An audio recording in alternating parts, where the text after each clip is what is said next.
said, absolutely. However, if something say about election, I'm very worried about it. Well, if you lost, you lost. Okay, you come back next time. But if you lost, they say you win. That's not right, okay? Let's get into violence. Look at what happened. You seem to me all far right, the same thing.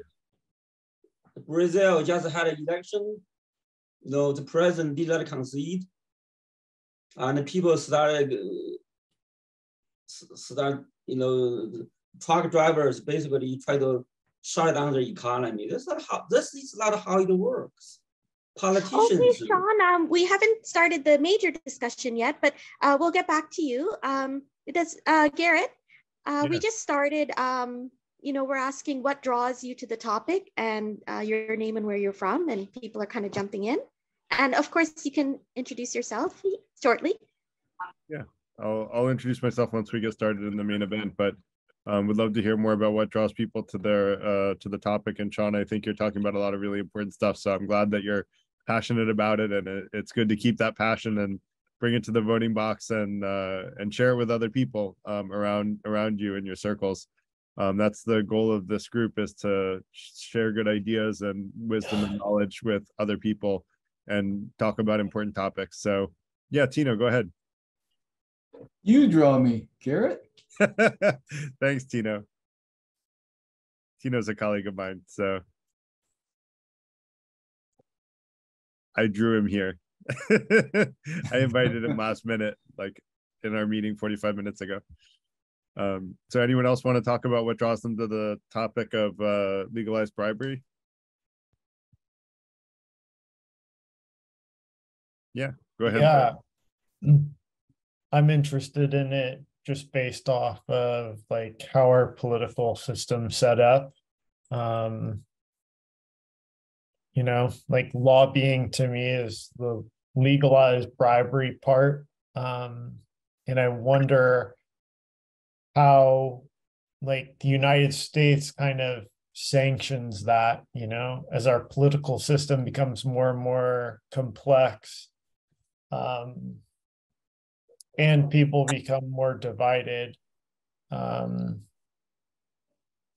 There's just interesting things that happen. So yeah, yeah, I mean, I can actually, we're not actually talking about tonight, believe it or not, we're not talking about lobbying when we talk about legalized bribery. It's a much more explicit version of legalized bribery than lobbying. Lobbying has existed for quite a while, and it does actually serve a positive purpose. I would argue that it has caused a lot of harm as well, which you're honing in on.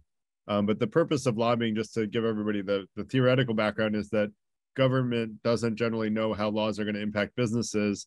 And the idea of lobbyists is that they're supposed to help government have a better understanding of how laws will impact businesses, so that the government doesn't do something that ends up ruining the economy mistakenly because they just didn't understand the impact of the laws that they passed. So that's the theoretical, you know, the theoretical idea behind lobbying is okay. The problem is the way that lobbying is carried out in practice is very much different. And we can talk about that more in the question and answer discussion. And so bring up Ben, if you don't mind. I don't want to take up too much time in the social, but when we get to the Q&A, if you want, ask me about what a former congressman talked about with me about lobbying, because about what the lobbyist told him when he was in office. It's an interesting story, but I want to let Sean go next because he has his hand up.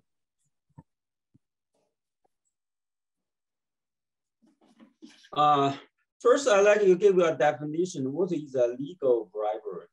For me, yeah, so let me finish, okay? For me, bribery is not supposed to be legal. I know few instances our government officials, because of accept bribery and put in jail or resign. There's so many, well, so many instances, okay? I think a few years ago, Virginia governor found guilty because he accepted not really money, except his friend is a businessman, so he would use his friend's private jet for his own use or vacation home. So, or in return, he would do a favor to his friend. So he was found guilty. I don't remember, it was a lot. He really served the jail time, okay? He was found guilty. Money is not supposed to get into politics. This is why our politics become dirty money politics. You have money, you have more voice. That's all right. I remember a few years ago, 2010 around maybe, McCain, the late Senator McCain, and the Feingold, they introduced a bill to limit corporation contribution or have to disclose. That means anybody made a political contribution, they have to make to public who, where, how much, right? I forgot. And then basically that bill dead because Mitch McConnell, he basically shut it down, okay? If you talk about the bribery legal, probably political contribution. Is that what you mean? Political contribution? So we're going to talk about that in the main section, but we'll also talk about how bribery is sometimes legal and sometimes not. Even when you're bribing the same person, there are ways to do it the right way and ways to do it the legal way and ways to do it the illegal way. And people do still go to jail for bribery. So I'm not saying that it's wholesale legal. Like you get pulled over by a cop, don't try to bribe him. You're going to go to jail. It's a bad idea. So there's definitely still illegal bribery, but there's also legalized bribery, and I'll go into exactly what I mean by that. But Jerome, do you want to go next? I think the whole thing about bribery is false, because everybody, even in your own household, you bribe. You know, if you take out the garbage, I'll do the dinner. There's all kinds of different kinds of bribery. So to generalize it just in one area, it's ridiculous. In other words, if somebody is the center of a state and he wants to get certain projects done, and this guy is willing to give it to him in return for some project he has in another state, to me that would be legalized bribery. Because the intention is illegal, but at the same time it's legal.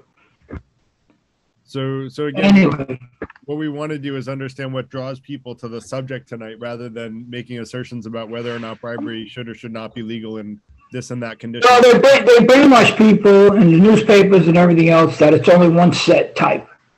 But in your household or anywhere you go among your friends, you're always bribing one way or the other.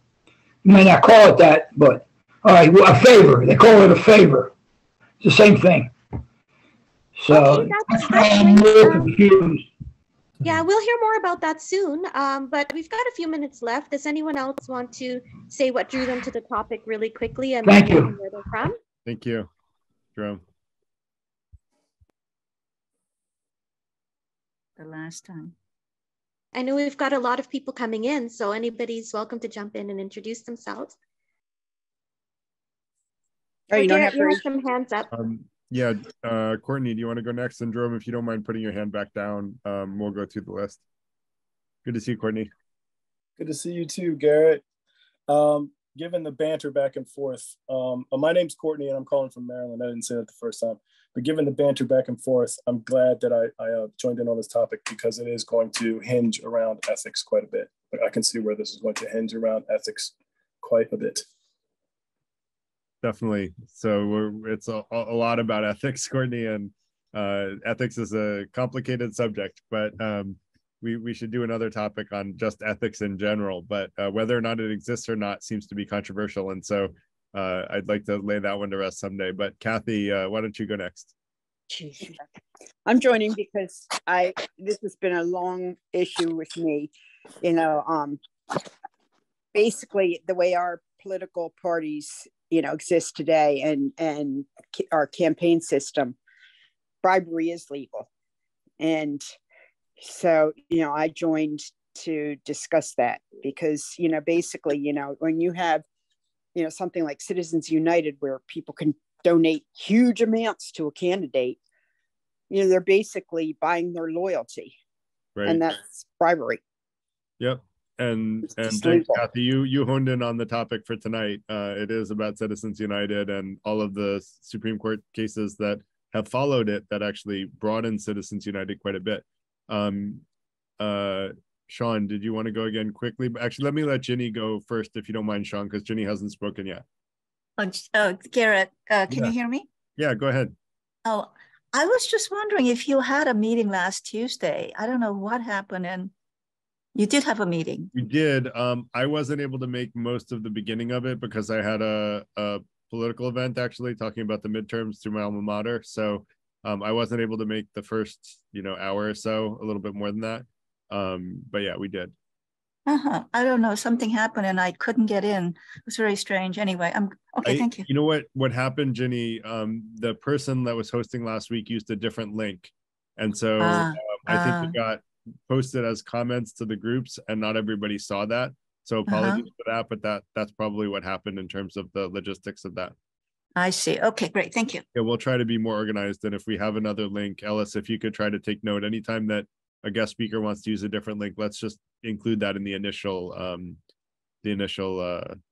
invite. Yeah, it was in there, but I understand some people miss it. And also when somebody is not technologically savvy like me, of course then extra issues arise. So anyway, thank you. It could have been a calendar sync issue. I actually did update. I have a calendar invite for people on our mailing list, and it's on Google Calendar for anyone that wants to be on the mailing list. Reach out to me, and I'll add you. And so it could have been that the calendar invite was not up to date. I did update it, but sometimes Google Calendar does not update when it's supposed to. So that said, I want to let Liz go before we get kicking things off. We have about 2 minutes left. Yeah, hi, I'm Liz here calling in from New York City. I guess rebounding on what was said earlier, we were talking about everything can be bribery, bribing someone to take out the trash in the home. And I think when I think of bribery, there's a transaction, and any transaction is going to be an exchange of goods or services. And I think that there's generally an incentive, and that incentivization isn't necessarily wrong. But when we think about bribery, it really comes down to the freedom of the decision being made and the freedom felt by this decision maker. And that's kind of where things get into this space where, are they transacting the protection of their physical selves, or some information that might be damaging. I think, when we think about bribery, it's really being forced into situations to transact against one's fundamental rights, or like fundamental self-protection. So I'm kind of interested to see how the definitions unfold around this topic. Cool, thanks, Liz. So Sean, you want to get the last comment in before we kick off? Okay. Can you give me an example? Bribery is a legal case, because to me bribery always illegal in my mind. Okay. Yeah, actually, the only instance is a political contribution. I know some people gave, especially those rich people, donate a lot, tens millions dollars for their favor. Okay, they by influence. I understand that is illegal. Nothing you can do. Okay, I wish we should limit that, at least limit how much contribution they can make, okay? Or tell us who or where they made contributions. Right now, a black hole, they do it behind the scene, nobody knows where the money come from. Can you give me an example, what kind of bribery is legal? So that's a great lead into the conversation. So I'm going to talk about what some examples. We'll give some tangible examples of bribery that is legal, and bribery that's legal. Bribery that's legal. Let's do this. Let's enumerate bribery that's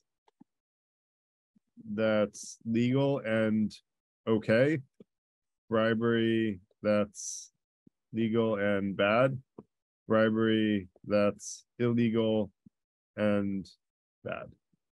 And I don't think I don't know if there's bribery that's illegal and okay. Is there bribery that's illegal and okay? You know, we can ask the question and we'll talk about that as a group, but I can enumerate examples of the first three. I don't have a good example of the fourth on the top of my head. Ellis, you have your hand up. I want to let you go if you want. Oh, yes. I just wanted to let everyone know in the chat, we have all of our links about Freethinker Institute. And also you can join our Discord. We also make discussion there as well. And Garrett's going to get started soon. Great.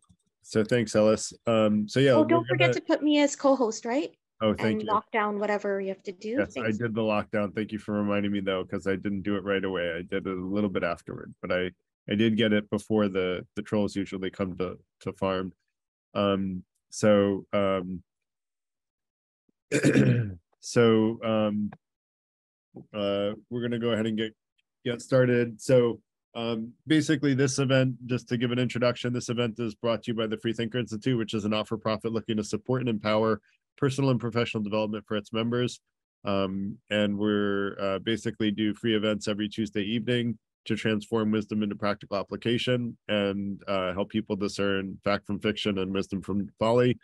And we cover a wide variety of topics, usually things not taught in academia or industry, although sometimes some of these things are covered in certain specializations in academia and industry.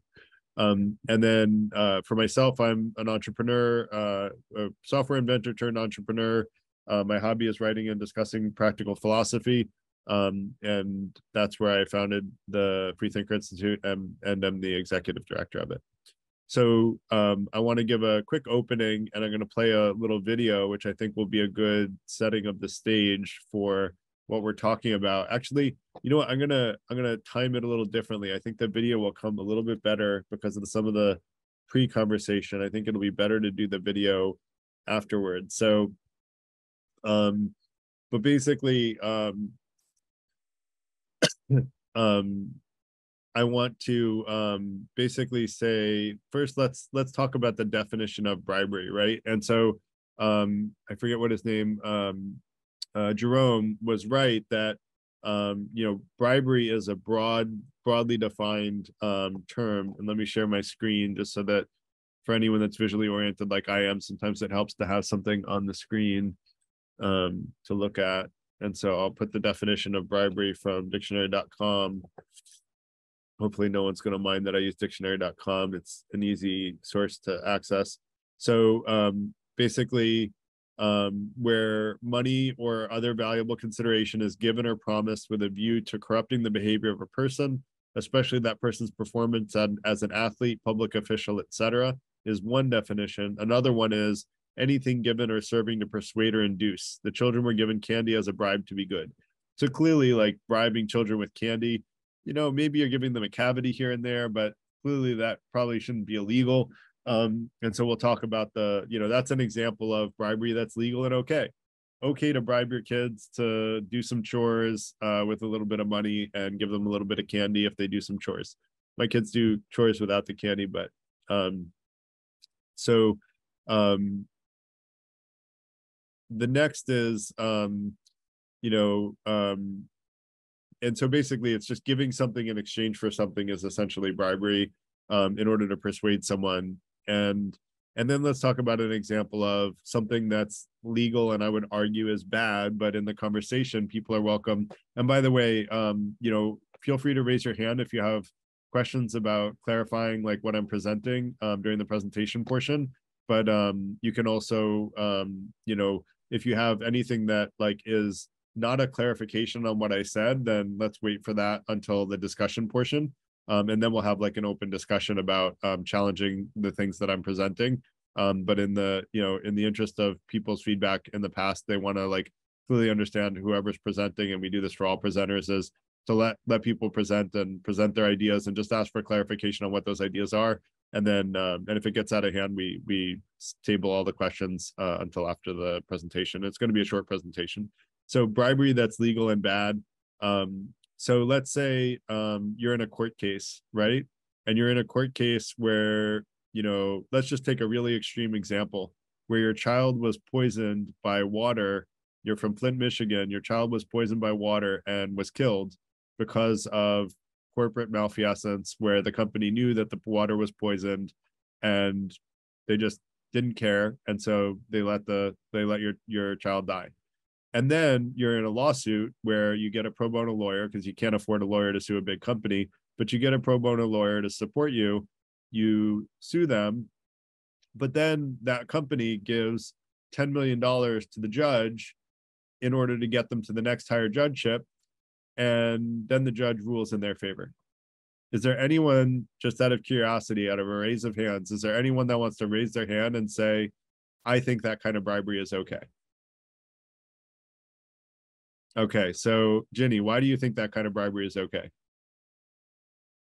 I'm sorry, Garrett. I'm just asking you to increase the font on the text.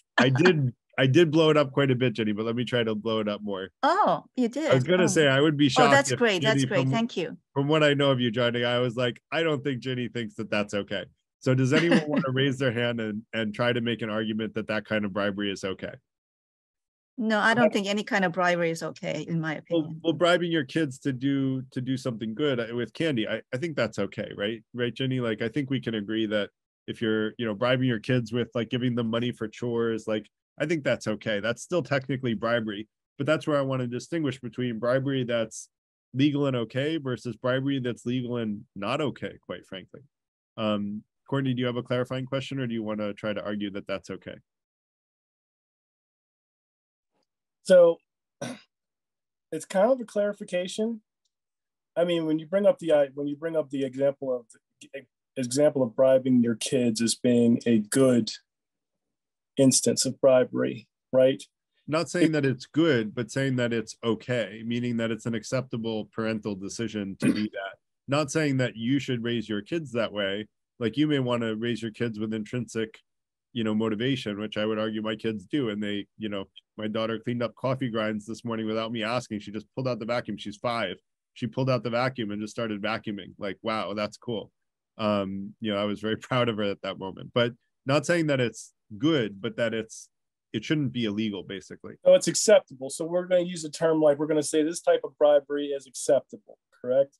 I don't even know that I would say acceptable, but maybe, yeah, maybe acceptable is okay. Maybe acceptable is okay. I think that's a good way of putting it, Courtney. Like, we should allow, like, we should not make illegal. Like, I should say legal, and let's put it this way, legal and should be legal.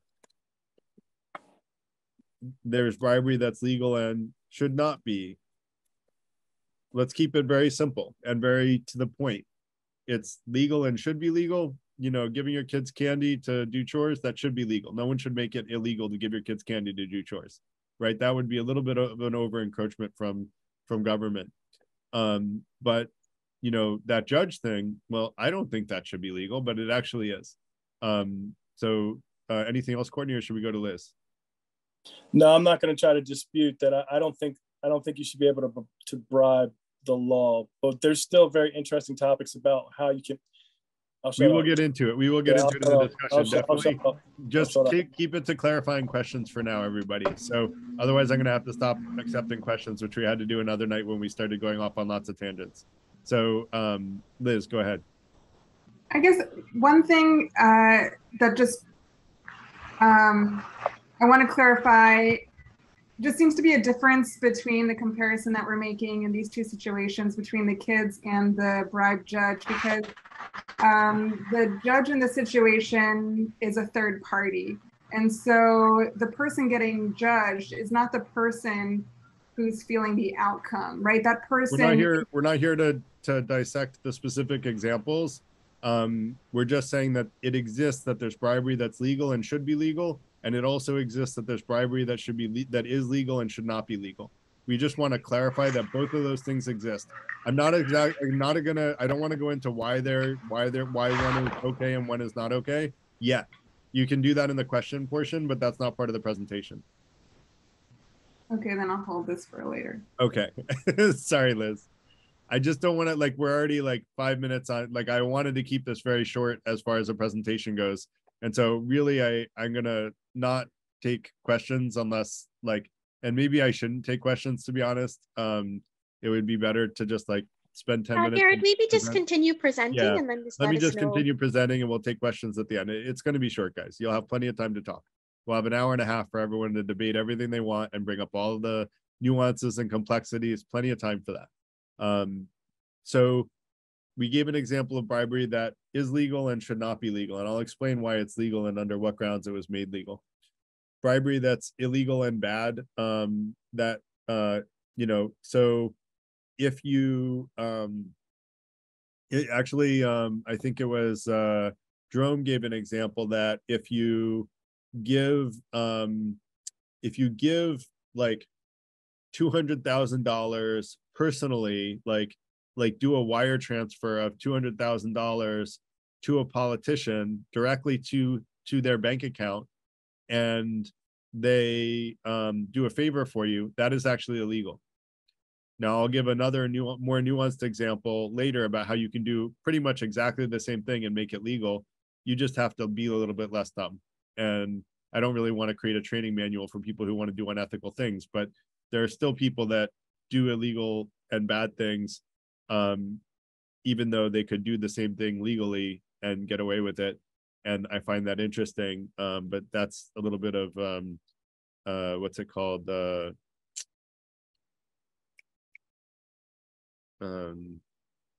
It doesn't matter. But and then, you know, if there's bribery that's illegal and okay, you know, someone can try to think of an example of that in the discussion session. Now I want to play a quick video that I think is pretty fascinating. Just for the last few years, I've had this sense that everything I learned as a kid about how America's government works is completely wrong. But I had no idea how bad things.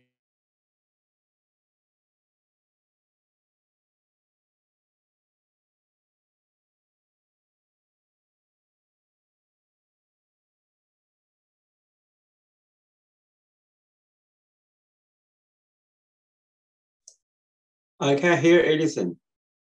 Anybody else? Same. Okay, I'm trying to get a hold of Garrett. Hold on. I cannot hear Edison.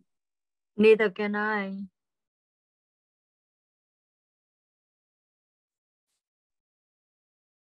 For the last few years, I've had this sense that everything I learned as a kid about how America's government works is completely wrong. But I had no idea how bad things actually were until I saw this one graph. Researchers at Princeton University looked at more than 20 years worth of data to answer a pretty simple question. Does the government represent the people? Now, this is what they found. This axis here represents public support for any given idea. On the left at 0% are ideas that not a single American wants. On the right at 100% are ideas that everyone supports.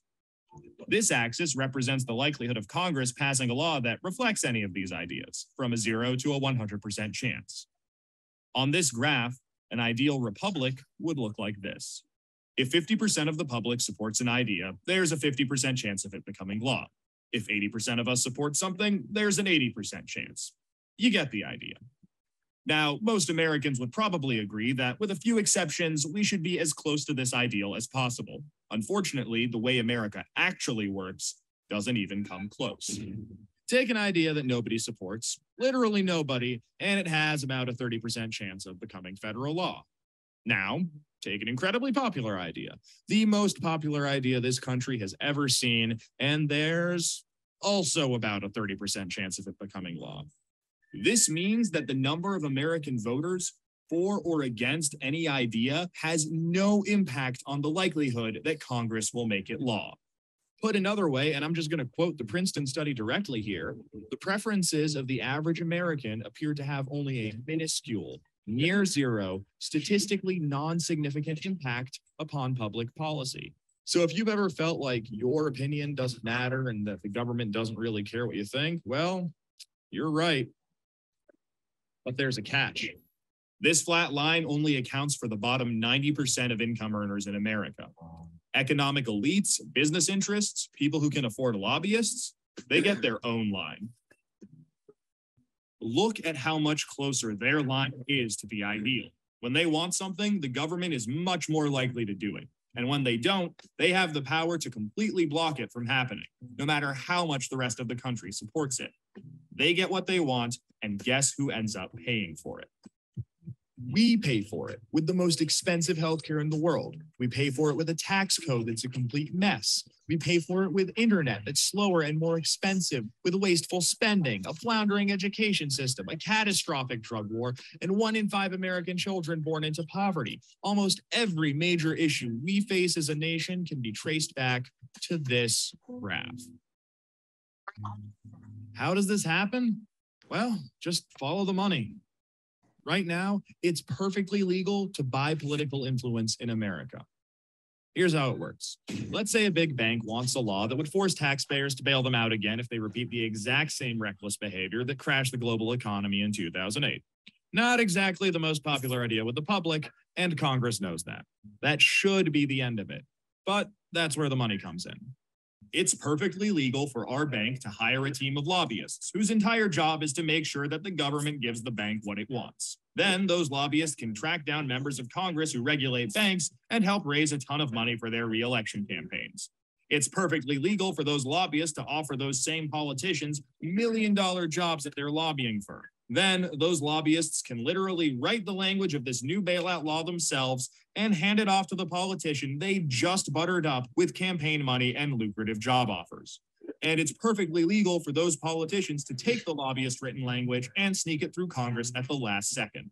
So now you've got a law that greatly benefits the banks, and the whole process can start over. This is how a bill becomes a law. A special interest hires some lobbyists. Those lobbyists collect campaign contributions, offer jobs, and then write the laws that Congress then passes to help those same special interests. This happens every day on every single issue with politicians of both parties. In the last 5 years alone, the 200 most politically active companies in the United States spent $5.8 billion influencing your government. Those same companies got $4.4 trillion in taxpayer support. And that's trillion with a T. And that's just the top 200 companies. Never mind every other special interest, every union, every trade association, and every billionaire. Every single one of them can use their money to buy political influence. You know, there's this idea out there that this only became a problem after the Supreme Court Citizens United decision in 2010. But the data goes back almost 40 years, and the results are clear. Corruption is legal in America. And as long as it is, anyone who can spend money to buy political influence will. The solution here isn't rocket science. Make corruption illegal. We already know Congress will do it. I mean, one look at this chart will tell you that. What we need is a plan that lets us go around Congress and do what the American people do best. Fix this mess ourselves. Well, good news. We have that plan and it's already working. Now that we've got the problem covered, let us show you how to be part of the solution.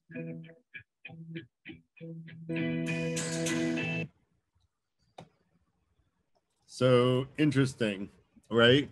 That not only has this problem, and by the way, he gave kind of a complex example of how money can buy influence. It's actually much simpler now for money to buy influence, and I'll describe that. And basically now with the Citizens United decision, while it wasn't the beginning of you know, oligopoly basically, where only where only the moneyed interests have an impact on what gets passed in law, it was a simplification of it, and it opened the floodgates for larger amounts of money to go into politics. And there were subsequent 2 decisions that I know of offhand that broadened that capability.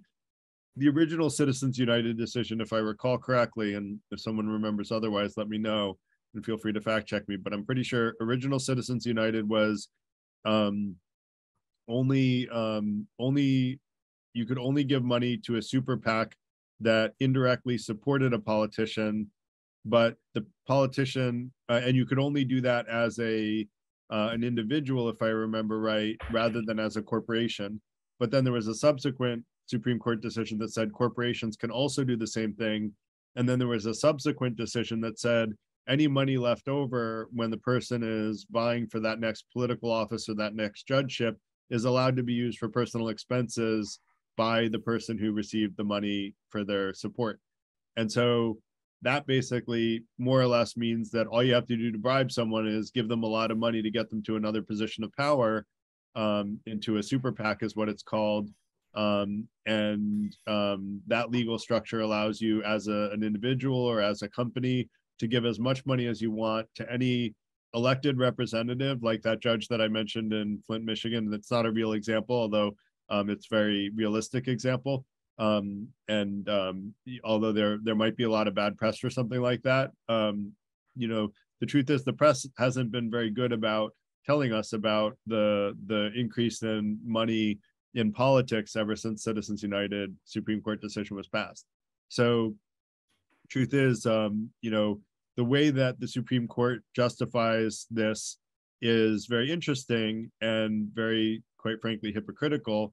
What they say is that giving money is free speech, and free speech can't be limited unless it's an imminent threat. Like if you yell fire in a theater, that's not considered free speech because you're threatening the lives of people getting stampeded when they try to run outside of that theater. If there's no fire in the theater, if there's a fire in the theater, you're allowed to yell fire because there's really a fire in the theater and people have to get out of there. But if there's no fire in the theater, just doing it as a joke is actually illegal because you could threaten people's lives, like that unfortunate incident in Seoul recently where people got stampeded.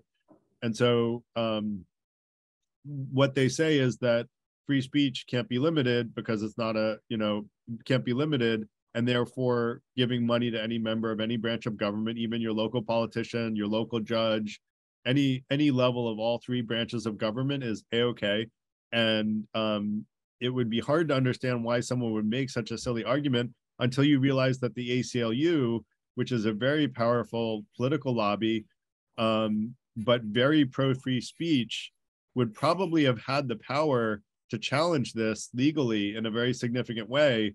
But by calling it free speech that is allowing for the giving of money to politicians, they made the ACLU decide not to take that issue on because the ACLU never wants to come out as being against free speech, even though for a natural person like that, I don't understand, because the ACLU people I thought were pretty smart given a lot of the places that they'd sided with in the past, but they somehow didn't seem to acknowledge that giving money is not free speech. And I'll argue that there's a very logical reason that giving money is not free speech, and here's why. Clearly, free speech isn't taxable. I don't think anyone would dispute that free speech isn't taxable. Well, if free speech isn't taxable and giving money is free speech, then when my employer gives me free speech or I give my employees free speech, clearly that's not taxable either. And therefore, no one should have to pay an income tax. No one should have to pay a gift tax. All taxes pretty much at the federal level will be completely removed. All significant taxes contributing to the federal budget. So actually, if giving money is free speech, then giving money shouldn't be taxable, and therefore the federal government shouldn't have any income. So really, if you follow the logical argument to the logical conclusion, the Supreme Court more or less defunded the US government. But of course, that's not how it's working out, right? They're still collecting taxes from all of us.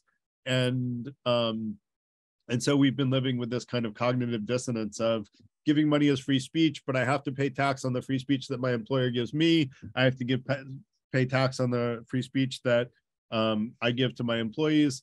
But somehow this all makes sense to people who really want to be able to give as much money to anyone as they want in the easiest way possible, rather than having to go through lobbyists and pay the middleman. They just want to directly bribe the politicians and judges themselves, which is, quite frankly, much easier than what was described in that video. And while what was described in that video is correct, it is a little bit more complicated than, it is a little bit simpler to do now that Citizens United was passed. So I have a different answer probably than them. I don't know exactly what their answer is. I did reach out to them to talk and they didn't get back to me. So I have a different answer, which is actually that we should just elect representatives that stand for bribery being illegal. Bribery of all three branches of government should be illegal. And we should vet our politicians on that first and foremost and make them actually make it illegal and close the loopholes in lobbyists, because those existed before. And you notice that the video said that these problems have existed even before Citizens United. there are ways to close those loopholes in lobbyists. I did say early on in the event, I do think that lobbying serves a purpose, and there is a valuable purpose to lobbying. So I'm not a fan of get rid of all lobbyists, but having complete transparency in the lobbying system about who's getting paid how much and tracking that is a very doable thing. It's a very achievable goal. And if you know who's paying who how much, and you choose to elect representatives that are doing the right thing rather than the ones that are doing what the lobbyists say, and you know which politicians support which bills, which there's an organization called the Sunlight Foundation, which did a lot of research on following the money in politics. And they found that, invariably politicians vote for the people who give them the most money. And so now that people can give them as much money as they want, the amount of money in politics has been drastically increasing since Citizens United became a thing. So if we all elect enough people that say that bribery should not be legal, then we can pass a constitutional amendment to explicitly make it illegal, and we can pass laws to actually close the loopholes in lobbying. And it is a very doable thing. If anyone that is politically connected wants to connect me with people, the right people, I can explain lots of them. I can shoot holes in all of the potential loopholes and find a way to make lobbying legal, but not corrupt. I do think it's very achievable, albeit difficult. That said, it's not easy to do that. It means we have to ask our politicians whether or not they support Citizens United and legalize bribery. And if they do, just don't vote for them. Vote for a different politician. And I would argue this is the single most important. This is going to be a big claim. I would argue this is the single most important issue because if we don't actually, and I guess actually right now that we're going to do another event on why 10 reasons why the biggest threat to our democracy, why threats to our democracy is, the number one concern amongst voters. And this is actually part of that. And I would argue interrelated with that. We need to find the next available time for that, Ellis, by the way. I just realized we didn't have that on the calendar. And so we'll get into more reasons that are key, but this is one of the reasons, and really securing the fact that that the average citizen has a right to elect representatives who will represent the interests of the common person is a key to democracy. And as you can see from that video and from the Princeton study, which the video quoted, that hasn't been true for quite a while. And so, but it was probably true at one point in time, but it hasn't been true for quite a while. And we can get that back, but it requires educating people on the level at which we've lost our democracy and the precipice on which we're standing right now, which is one in which we could lose our democracy beyond the ability to recover it again. And I don't mean to sound extremist, but this is a very real thing, and we'll talk about it more in the other event. I want to stay focused today on just the legalized bribery so that we're focused on a specific issue. But that said, that's the end of what I wanted to present. So feel free to throw all those hands up, shoot holes in what I said if you want, or if you want to add value to in any other way, feel free to do that, or shooting holes is adding value too. So add value in any way you want. Liz, you can ask your question now, and Courtney, go ahead. You were first. Hi, sorry, before we go ahead, we've got a smaller group tonight, so maybe under 3 minutes. Is that okay, Garrett? Yeah, that's fine. Okay, great. We'll continue. Go ahead, Courtney. So I admire your nobility in your examination of the problem, whereby you say that all bribery should be illegal, but I don't think that that's practical. And the reason I don't think that that's practical is because, like I said at the beginning of the meeting, people make up rules and they make up laws and stuff about ethical behavior, but they're quite hypocritical about it. And to be honest with you, the quickest way to get anything done, especially in a bureaucratic system, is through bribery. Bribery can be used to ignore fines. Bribery can be used to get laws passed. Bribery is one of those things that I think human civilization has kind of thrived on probably since its inception, like since people really started gathering in large groups, which needed large administrations to control things. And to get around like draconian laws, bribes were probably used, but to also get around like safety regulations, bribes are used.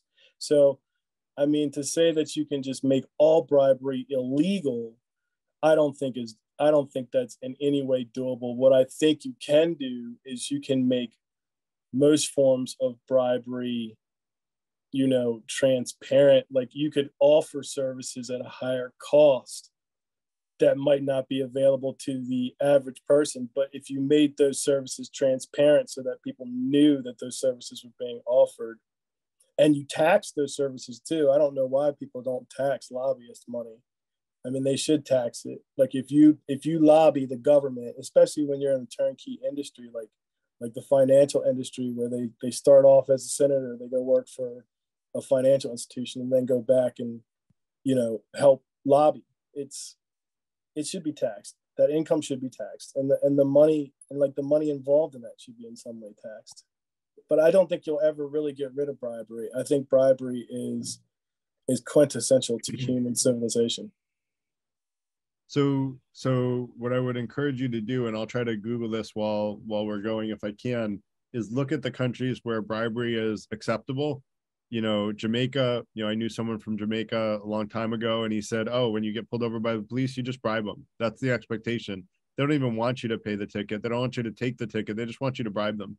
But Jamaica's economy, not so good, right? So but I just want to make a clear distinction. I am in no way endorsing like complete, full, all-out bribery. It should be legal. I am in no way endorsing that. Got it. What I'm saying is bribery is a part of human civilization, and the idea that you could eradicate bribery is a bridge too far. That's what I'm saying. So remember, I said in the beginning, bribing your kids with candy is a-okay, like no problem. Like I think that should be totally legal. And so I gave an example where I don't think all bribery should be, you know, removed. I think there should be legal bribery and illegal bribery. But I would argue that bribery that doesn't allow the population's voice to be heard in a democracy is bribery that should be illegal in general. Like anything that prevents the public's view, the public's view from being represented by their representatives, that should be illegal. And that includes, and I don't think that lobbyists should be illegal. I think that lobbyists should be allowed to be legal. And like you said, you know, Courtney, I think there should be transparency around it, and that transparency will give more insight into how are politicians voting based on lobbyists. And if a politician keeps voting for the lobbyists, then vote them out of office, or do a vote of non-confidence and remove them from office more quickly if they're catering to lobbyists and writing laws for lobbyists. But to say that there should be no checks and balances on bribery, are you saying that, Courtney, that there should be no checks and balances on bribery, and that you think that the current state of affairs is okay? I can't. That's a non sequitur, because if I'm going to say, I'm just asking. I'm not saying you think that. I'm asking what you think, because I'm genuinely trying to understand. If I'm going to say that the process of bribery should be more transparent, then that already implies that I don't think that bribery should be fair enough. All encompassing. Fair enough. But do you think that what people get for their money? Do you think that in the example of the Flint, Michigan judge, as long as the company discloses how much money they gave to the judge, do you think it should be okay for that judge to tell the parents they're out of luck? So first off, if you want to say that would be okay, like the company says, okay, we paid this judge $10,000 and he ruled in our $10 million. $10 million. Life is valuable. $10 million. Okay, so $10 million, and he ruled in our favor, right? Okay, so if the public knows about that and the public is okay with that, they still allow this judge to sit on the bench. They don't recall this judge. They still patronize this company, right? Then that to me, it says volumes. Now, you could make the argument that the populace doesn't have the means to really go against something like that. That would be the argument that I would make. Like, bribery has corrupted our system to such a point most people can't afford to pay a judge $10 million to rule in their favor. But why don't we just fix their water? That's another question that you got to ask yourself about humans and bribery. Like, we should have fixed our water years and years ago, right? But because we love our bribes as like a species, we love our bribes. nothing has been done about it to even alleviate any of it. So, I mean, like the argument about, bribery is legal. Well, yeah, it's legal, and it's legal because most people, not everything, but they get around stuff with bribes. And the richer you are and the more powerful you are, the more people will accept those bribes. That's the hard part about your proposal. To get rid of bribery that's the hard part. So Courtney, I recommend researching Singapore and look at what they've done to eradicate bribery. There is near zero bribery in Singapore. And one of the ways they do it is they pay their politicians really well. The president makes, 5 times as much or many times as much as the US president. And they're a tiny little, one city country. But the president makes way more than the US president does. But the fact is that president makes so much money, he doesn't need money. He doesn't need bribes. There's no black market. It's very, very harshly punished if you bribe. Just let me finish my thought. It's very harshly punished if you bribe and get caught taking bribes in Singapore. You get in a lot of trouble, right? Singapore is known for being really tough on crime, and they take the bribes very seriously. They have a very legit, honest political system. And that's part of why, even though they're a one city country that was rejected by Malaysia, by the way, when Malaysia was founded, they rejected Singapore as part of the agreement, and Singapore was left on their own. But they're a super successful country because they've done a lot of things to invest in their people, and they've got near zero corruption. Just a quick question. I know it doesn't pertain to the political sphere, but do they have a black market in Singapore? I don't know the answer to that. So I'm not Singaporean, but I would be surprised if they do, quite frankly. They may have some things, but I would be surprised if they do, because my guess is they would punish it very greatly. So I would be surprised, but you can Google, is there a black market in Singapore, and see. If there is, it's probably for bubblegum, quite frankly, because it's illegal there. So there's probably a black market for bubblegum, quite frankly, because it's illegal to chew gum on the streets, because it messes up the streets. You get all those gum things on the ground, and they don't want that. They're a super clean city. So there's probably a black market for bubblegum, quite frankly. So I'm gonna go with yes, there is a black market in Singapore.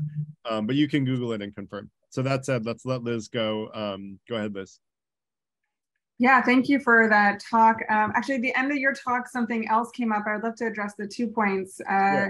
One is let's do one at a time, if you don't mind, Liz. That's sure. Yeah. So I'll take the second one. So as I understood, I think the suggestion was that one possible solution as an antidote for the current situation is to vote in representatives that stand for anti-bribery laws. And I guess my thoughts are, first and foremost, that every human is vulnerable in the same way. And as much as we could go into office with the best of our heart in the right place, all of a sudden, one of these fear-mongering corporates might corner us in the dark alley and proverbial alley and threaten our kids or our constituents or whatever it is. And so I think also anti-bribery laws are being are passed for a reason. I think and a lot of that can lobbying can be very surreptitious and off the radar. And so you've got this need to be transparent in conversations about things that might be pretty covert disenfranchising inputs into that situation. So I think coming back to the very basis of the conversation in the video where we saw that line graph, right? Sort of like that XY one-to-one line graph, which was the ideal. And I'd say, if we were going to, if the idea is that we could vote for anything, I would say in this case, having voting just for a data-driven decision-making, right? Because humans are fallible. But if we just vote in policy saying that the policies that go into effect are ones that are reflective of popular thinking. Now, again, I guess the pushback there is going to be like, okay, well, then you're going to have a bunch of people riling up, population bases for, I don't know. So I guess there maybe has to be coupled with popular opinion and FTI mantra of reducing, helping people achieve goals without creating suffering in the world. Something that is a little bit maybe more connected to that graph and the ideal outcomes of the graph than necessarily placing our hope in people to represent anti-bribery in a space that we've said is very heavily impacted by this, and there's, I think, a reason for it. So I guess I feel like there's just a lot to unpack more in terms of what's actually happening in that space of policy and the bribes. Yeah, there is more to unpack, Liz, and I agree with you. We should, be electing people more in line with the FTI values of the 5 intentions, and that is what I do. But those values include, being against bribery, and the same argument that you use for, electing people who are against bribery, that they could be harassed by corporate special interests, applies to, people who align with the FTI values too, right? That same argument can be used. And so we can't worry about, if we do the right thing, what repercussions would there be to us doing the right thing? What we have to worry about is, are we doing the right thing? And so I think what our goal should be is to understand what the right thing is to do and to do it. And to me, voting for voting people into positions of power that are going to represent the common interests of society, which includes getting rid of the fact that money buys power in politics in the US and also in judgeships and in the court system in the US, that's an important topic, because if you don't solve that one, you don't solve any other ones, because you don't have an influence anyway, right? You really have no say whatsoever right now in politics. You get to vote for representatives, but you really have no say, because the people you vote for don't pass laws that you care about anyway, right? So the only way we can actually have a say is to vote in positions of power, people who actually will represent the common person. And there are politicians, I won't name the names, but there are politicians that are actually representing the common person. But you have to look carefully, because there are some that say they're representing the common person, and there are others that actually do, and actually do what they say in the votes that they make and the laws that they pass. And then there are others that say they're doing it that aren't really doing it. And so that's where the having good critical thinking skills comes in, and it is part of the FTI 5 intentions. So that said, I want to let Remco go. Remco, how are you? Good to see you. Yeah, hi. Hi, Garrett, and hi all. Look, my brain was focused on vaccination. I thought the topic today was going to be on vaccination. So here I am sort of tuning in with a totally different mindset, but a great topic, absolutely great topic, Garrett. And my first question is there anything that's not subject to bribery? Anything that, the predominant commerce in the world and politics and relationships, isn't that all subject to bribery? No, I'm sort of thinking, let's look at foreign aid. Isn't that a form of bribery between nations when we make payments? Often the payments are made to be associated with some utility, like, say, for example, a hospital system or a dam. But, it's basically a form of bribery to win friends. Look at international politics. Think about what happened in the genocide in Rwanda, where I think 5 million people died, and the United Nations just stood by. It's very quick to respond when there is some interest directly. Education, isn't that also subject to a form of bribery, where one is subject to, is paid for by the state and the other one is private? It seems to me that once upon a time, we had a one-to-one relationship between those that were offering their services and those that wanted it. And what has happened is that we now have institutions that stand in between. And once you introduce these institutions, and I include the political system, once you do that, you immediately open yourself to a sort of corruption of the morals of a spirit, that you have a opportunity to to distort things. think about, you mentioned, you mentioned politicians in Singapore, Garrett, how they're so well paid, and using that as an example of a good system. Indeed, it is. And I understand that people in Singapore, by the way, complain that the politicians don't listen to them. But in terms of being paid well, if you look at the remuneration of politicians around the world, it's rather interesting to compare it to, say, Norway. Now, the politicians in America are paid 2.5 times what a Norwegian politician is paid. Now, you'd have to agree that Norway is a well-managed country. But, you know, there it is, 2.5 times. In my part of the world, in Australia, it's 3.5 times what the Norwegian paid. And I would say that there is no correlation between remuneration and getting a quality service. So, you know, yeah, what am I leading to? I think, you know, once you intercede institutions, you're dealing with bribery. And if you're dealing with a situation where politicians are well paid and the police are underpaid, you're opening yourself to a form of bribery. The fact that the police are underpaid, that I would argue could be a sort of form of bribery. Look, I'm stretching the point a bit, and some of you, you know, may be rolling your eyes, but I think the whole system is distorted, is hopelessly distorted by money. And we have to be, you know, sort of open to the fact that, you know, passing a paper bag is a visible sign of corruption. And you know, there's the World Transparency, what do they call themselves again? I haven't got my mind. It's an International Institute for Transparency. I think they're only looking at one aspect of transparency. And yeah. So I'm just begging the question of saying, look, let's be open to the fact that bribery, as we tend to look at it as a paper bag transaction, as what you've done, it's just one tiny aspect of let's call it bribery. So I'm going to ask people if you can limit to try to focus on one main subject when you're raising your hand, because that's a lot to respond to. As far as does everyone bribe all the time, we already talked about that there's okay bribery and not okay.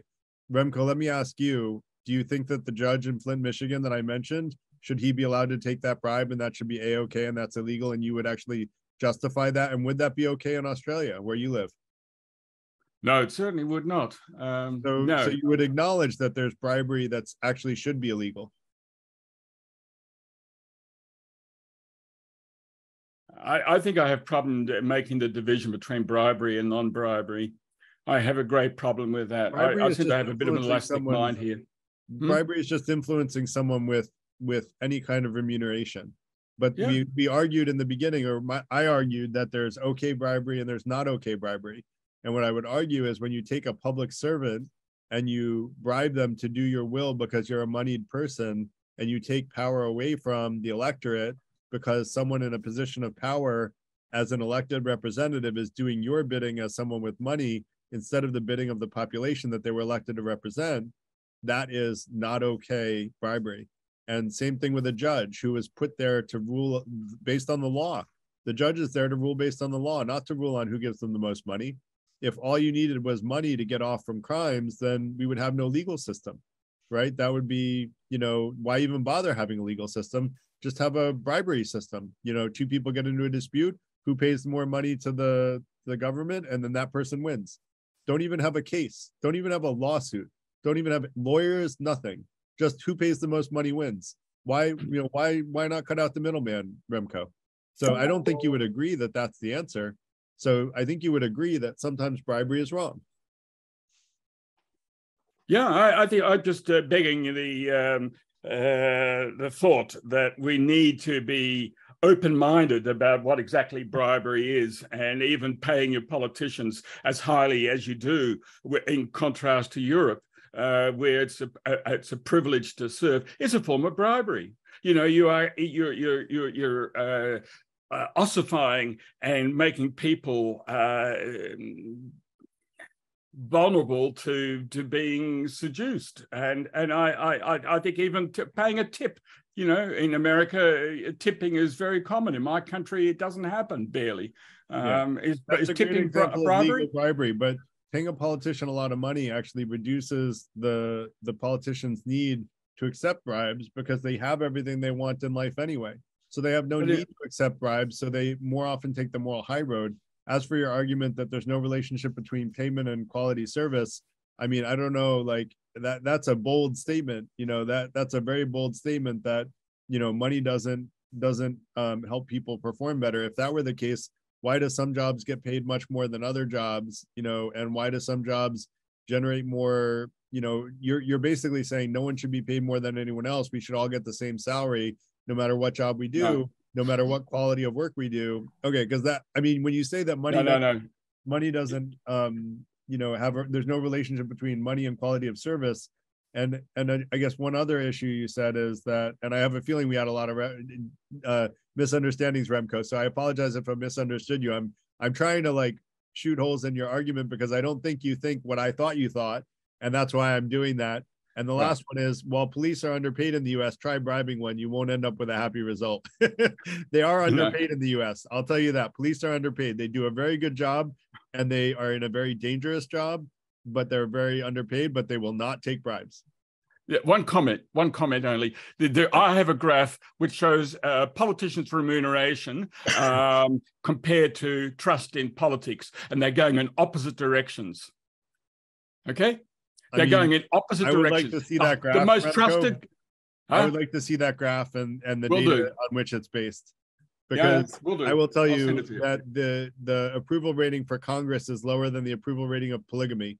So if you're getting to, you know, lower levels of trust with higher level, and our politicians are paid tiddlywinks, like they're paid very little compared to most countries, and yet we have very low trust in our politicians for good reason, by the way, because clearly they're not doing what we want. That said, I want to let Sean, go ahead. Do you have any last thoughts, Remco? Oh, no, that's simply not the case. Americans are paid 2.5 times what the Norwegians are paid. They're amongst the highest paid in the world as a percentage of GDP. No, it's a fact. I've got the graph. You've got to correct. Remco? Politicians in America are paid 2.5 times what a Norwegian is paid. A Norwegian politician, they're much smaller. 2.5. They're a much smaller country, to be honest. But so you don't have as much money to pay those politicians. You know, the president of the United States is the president of 330 million people. You know, if you take the per capita compensation, which is actually the appropriate way to make the measure, I guarantee you Norway's PM is paid way higher per capita than America's. I use per capita GDP as the measure, and in Australia, the politicians are paid about 40% more than Americans. No, I mean, American politicians. Divide the compensation by the number of people in the country, and then look at how much they're getting paid per citizen of the country. I guarantee Norway's PM is paid way more than America's. I'll send you the graph. I'll send you the article. I'll bet you on that one, Remco. I'll bet you. Yeah, I'll bet you too. I'll bet you a beer when you come to New York. So, John, go ahead.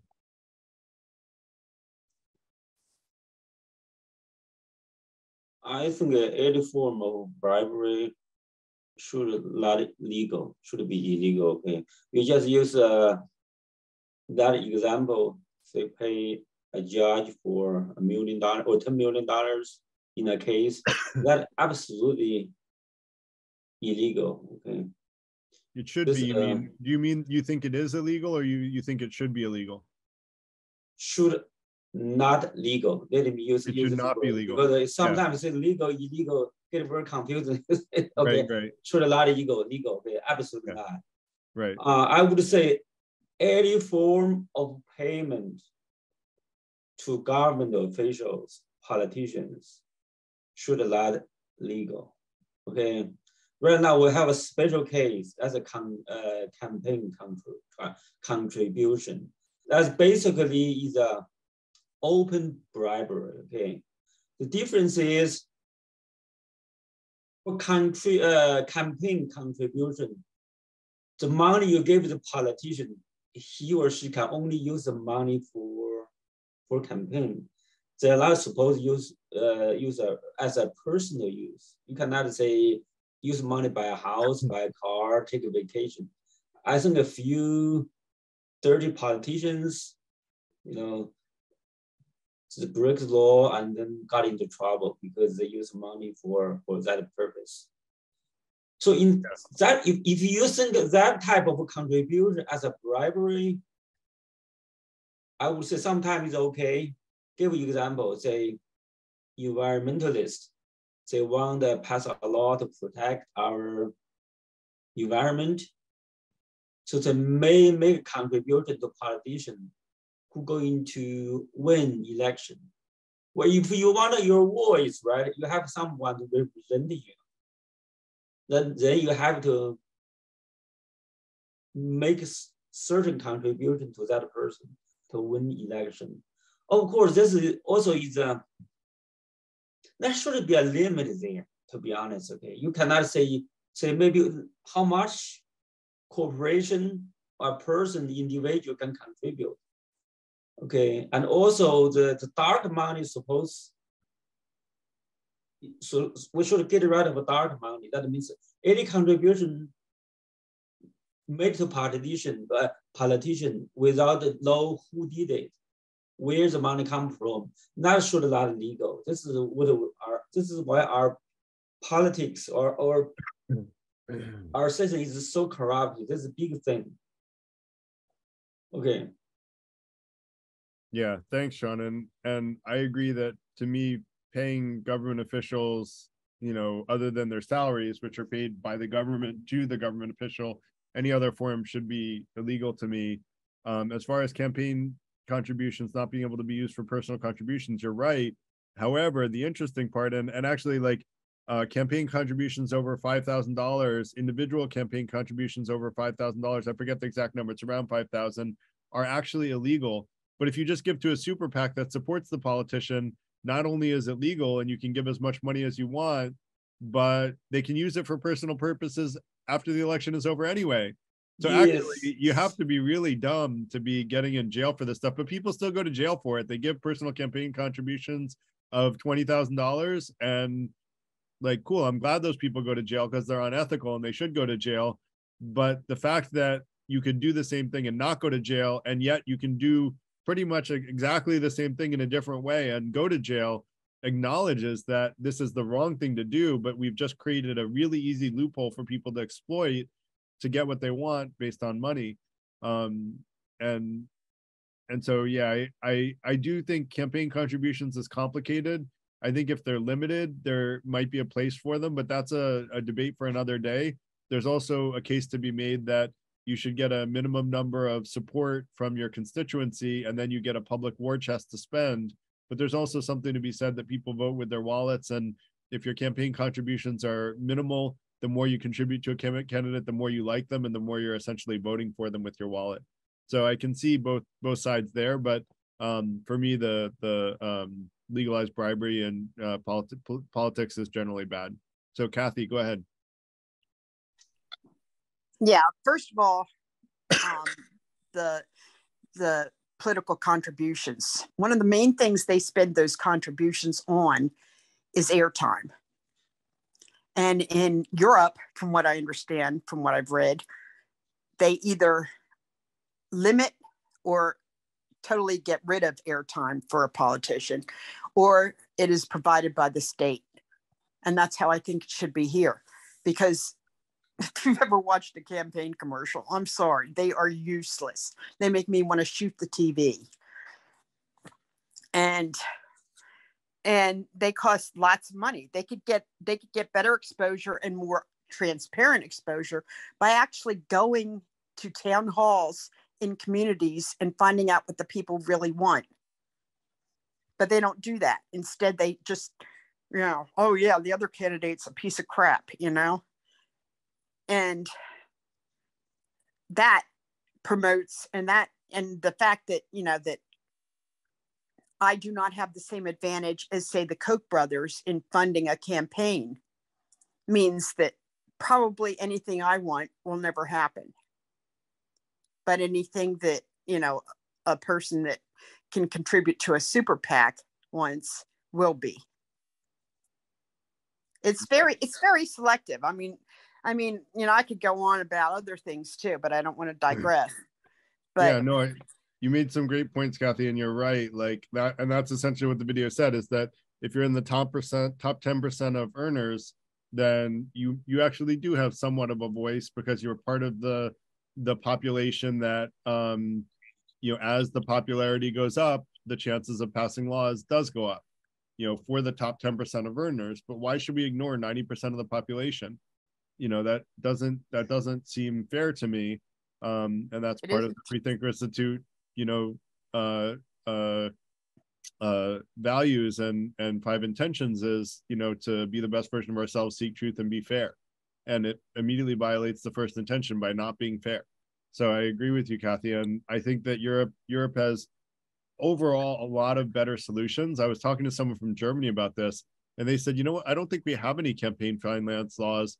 And I don't think they have anything like the dark money in politics we do. But I did learn when I fact checked it, I couldn't find, to me, it seems like you're allowed to contribute as much as you want to candidates in Germany, which really sort of shocked me to hear that something like that was happening in Europe, because I often think Europe has a lot of stuff figured out that we don't, but I think Germany might be making a mistake there without having any campaign finance limits. But this event is to talk about the US, although I appreciate that Remco came. Sorry, Remco, that we got the meeting invite mixed up with you. I think we rescheduled events and we shifted things around based on some conflicts. So sorry. But I'm glad you had a lot of really good stuff to say. That said, I want to let Jeff on this topic. I want to let Jeff go. Well, I was thinking, to clarify the definition of bribery, I think there's an element we're missing, which is the element of power. If I think you're a parent, you say, oh, if you mow the lawn, I'll let you play your Xbox for an extra hour. I don't think that's really bribery, because the kid in that situation doesn't really have any power.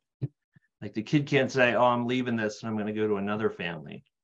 Whereas someone like a judge or a politician, they have an incredible amounts of power. Judges have the power to set people free or put them in prison.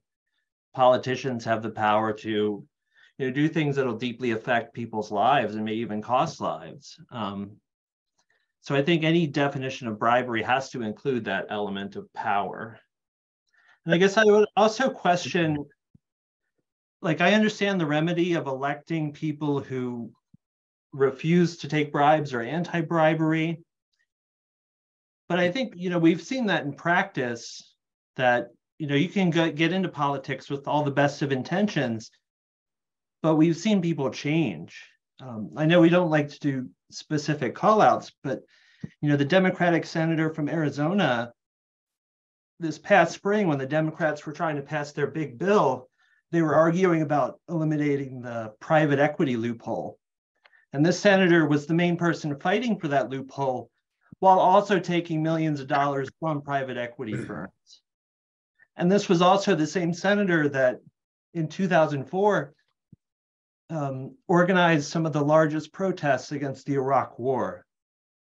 So something in her politics shifted drastically from the days when she was calling herself a Prada socialist to now that she's taking millions of dollars from private equity lobbyists.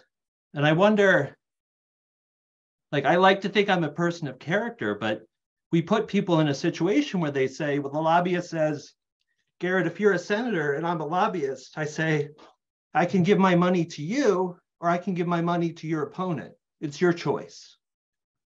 And how do we expect people to kind of just say, oh, we just need to elect the right people, when the system, I think, itself is inherently corrupting?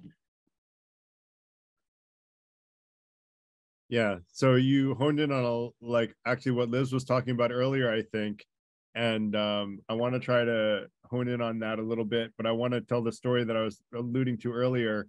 A former congressman told at the event that I was at last week, he said, look, when I was in Congress, a lobbyist came up to me and he said, look, you're going to be here for, on average, the lifespan of a congressman is 12 years. He said, you're going to be here on average for 12 years.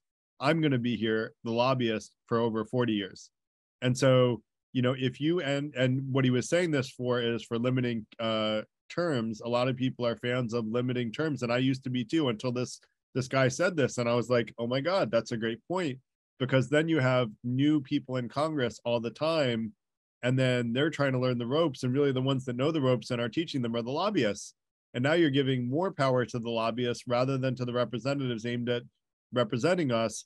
I think your point is well taken, Jeff, that some people become corrupt, and some people, it sounds like the guy in Arizona was being a hypocrite even when he was campaigning, where he was accepting campaign finance from the people that he was claiming he was going to close a loophole against. Now, if he accepted the money from them and then really closed the loophole, then I'd give the guy some kudos, right?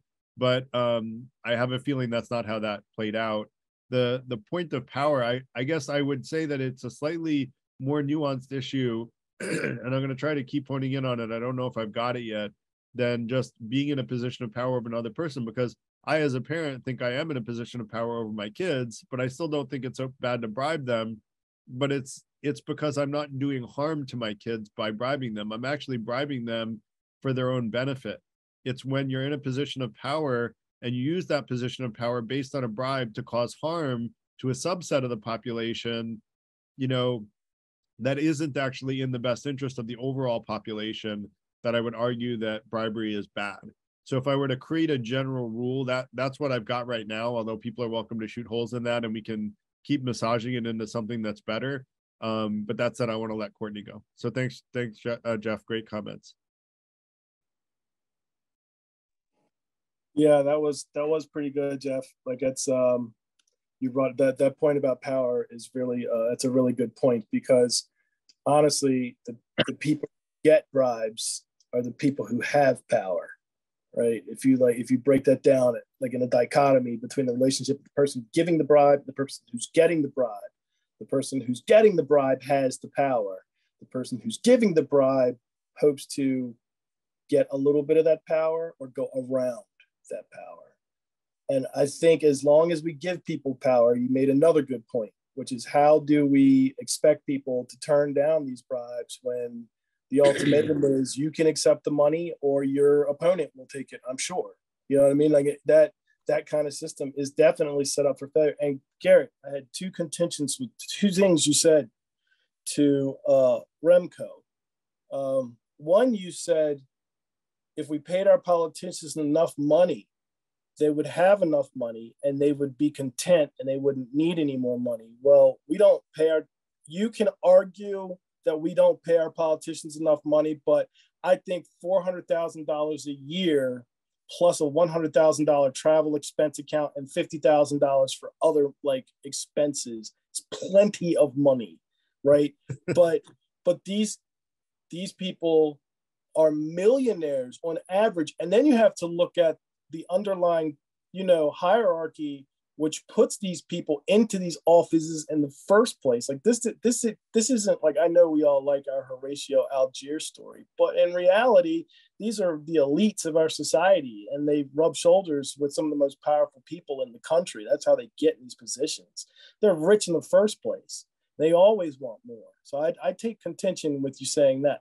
And the other thing that I took contention with was where you brought up, Remco had brought up the idea that bribery was basically ubiquitous, like it was everywhere. And I'm losing my train of thought on it. But you said something that I also thought was not really founded. You couldn't really found that argument. All right, try to think of it, because I agreed with him that bribery is ubiquitous. I just said some bribery is okay and some is not. And when I gave him the example of Flint, Michigan, he was quiet because he knew he didn't want to support the bribery of the judge in Flint, Michigan that I was referring to. And so he was quiet. Oh, it was about the police. It was about the police. You said, okay. You said that American police do not take bribes. First off, the example of bribe is much more general than like, hey, can I get out of this speeding ticket? Like American cops have been implicated in some serious corruption for as long as they've been institutions. So I wouldn't really say that American law enforcement is averse to bribery. They may be averse to bribery at the street level, but they are not averse to corruption. So just to be clear, Courtney, I didn't say that no American cop has ever accepted a bribe since the history of America started. I didn't say that. And I would never say that. I'm just saying that if you get pulled over for a speeding ticket in the US and you try to bribe a cop, it's not really a good bet to take. You might as well just pay the ticket. It may not be a good bet to take, but I don't think that is in any way an example that that law enforcement, one, is not corrupt, and two, that if you have like enough money, like where you pay your police officers enough money, that they won't be corrupt. I don't think money. I don't think people are satisfied if they make a lot of money. I don't think a lot of people in those positions with that kind of power are satisfied with that amount of money. I actually gave it as an example of people who are not paid a lot of money, Courtney, but still were not corrupt. So I'm not saying that money just prevents someone from being corrupt. And I also didn't say what you thought I said in the first part, which I didn't say that if our politicians get paid enough money that they're just going to be content. Like, politicians are generally not in it for the money, they're in it for the power, right? They're in it to control other people, not because they want money. However, the truth is that paying politicians more money has reduced corruption in Singapore and a bunch of other countries that pay their politicians better on a per capita basis than the US does. I know $400,000 sounds like a lot to a lot of people, but if you go into, like certain fields, like, $400,000 is not a lot. Ask an investment banker if $400,000 is a lot of money. They'll tell you, I would never work for that. I would never work for someone for $400,000. I think on the level of the elite in society, 400, like in American society, $400,000 is not a lot of money. But I think for like 98% of the population, $400,000 is quite a bit of money. And I also think too that this argument about, paying the Singaporean politicians more money has somehow, I think you're begging the question, and I think you're not really like looking at Singaporean. The Singaporean legal system. Just because you pay your politicians more money doesn't mean they're less corrupt. It's not, that doesn't just follow. Remember, I also talked about how they also have laws that are very harsh on corruption, right? So it's not just paying them more money, it's paying them more money and enforcing anti-corruption laws and electing representatives that will create anti-corruption laws that are stiffly enforced by all branches of government. So it's not just one thing. I agree with you, Courtney. It's not just one thing. It's a combination of things.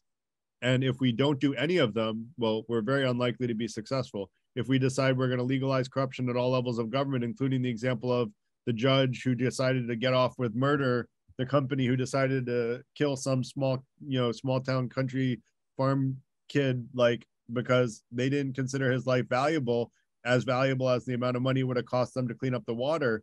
Well, is that the country you want to live in? If it is, there's lots of countries like that are worth, going to, but I don't want to live in a country like that. I want to vote for politicians that reduce corruption and try to reduce the amount of harm that our society suffers from because of politicians who take bribes.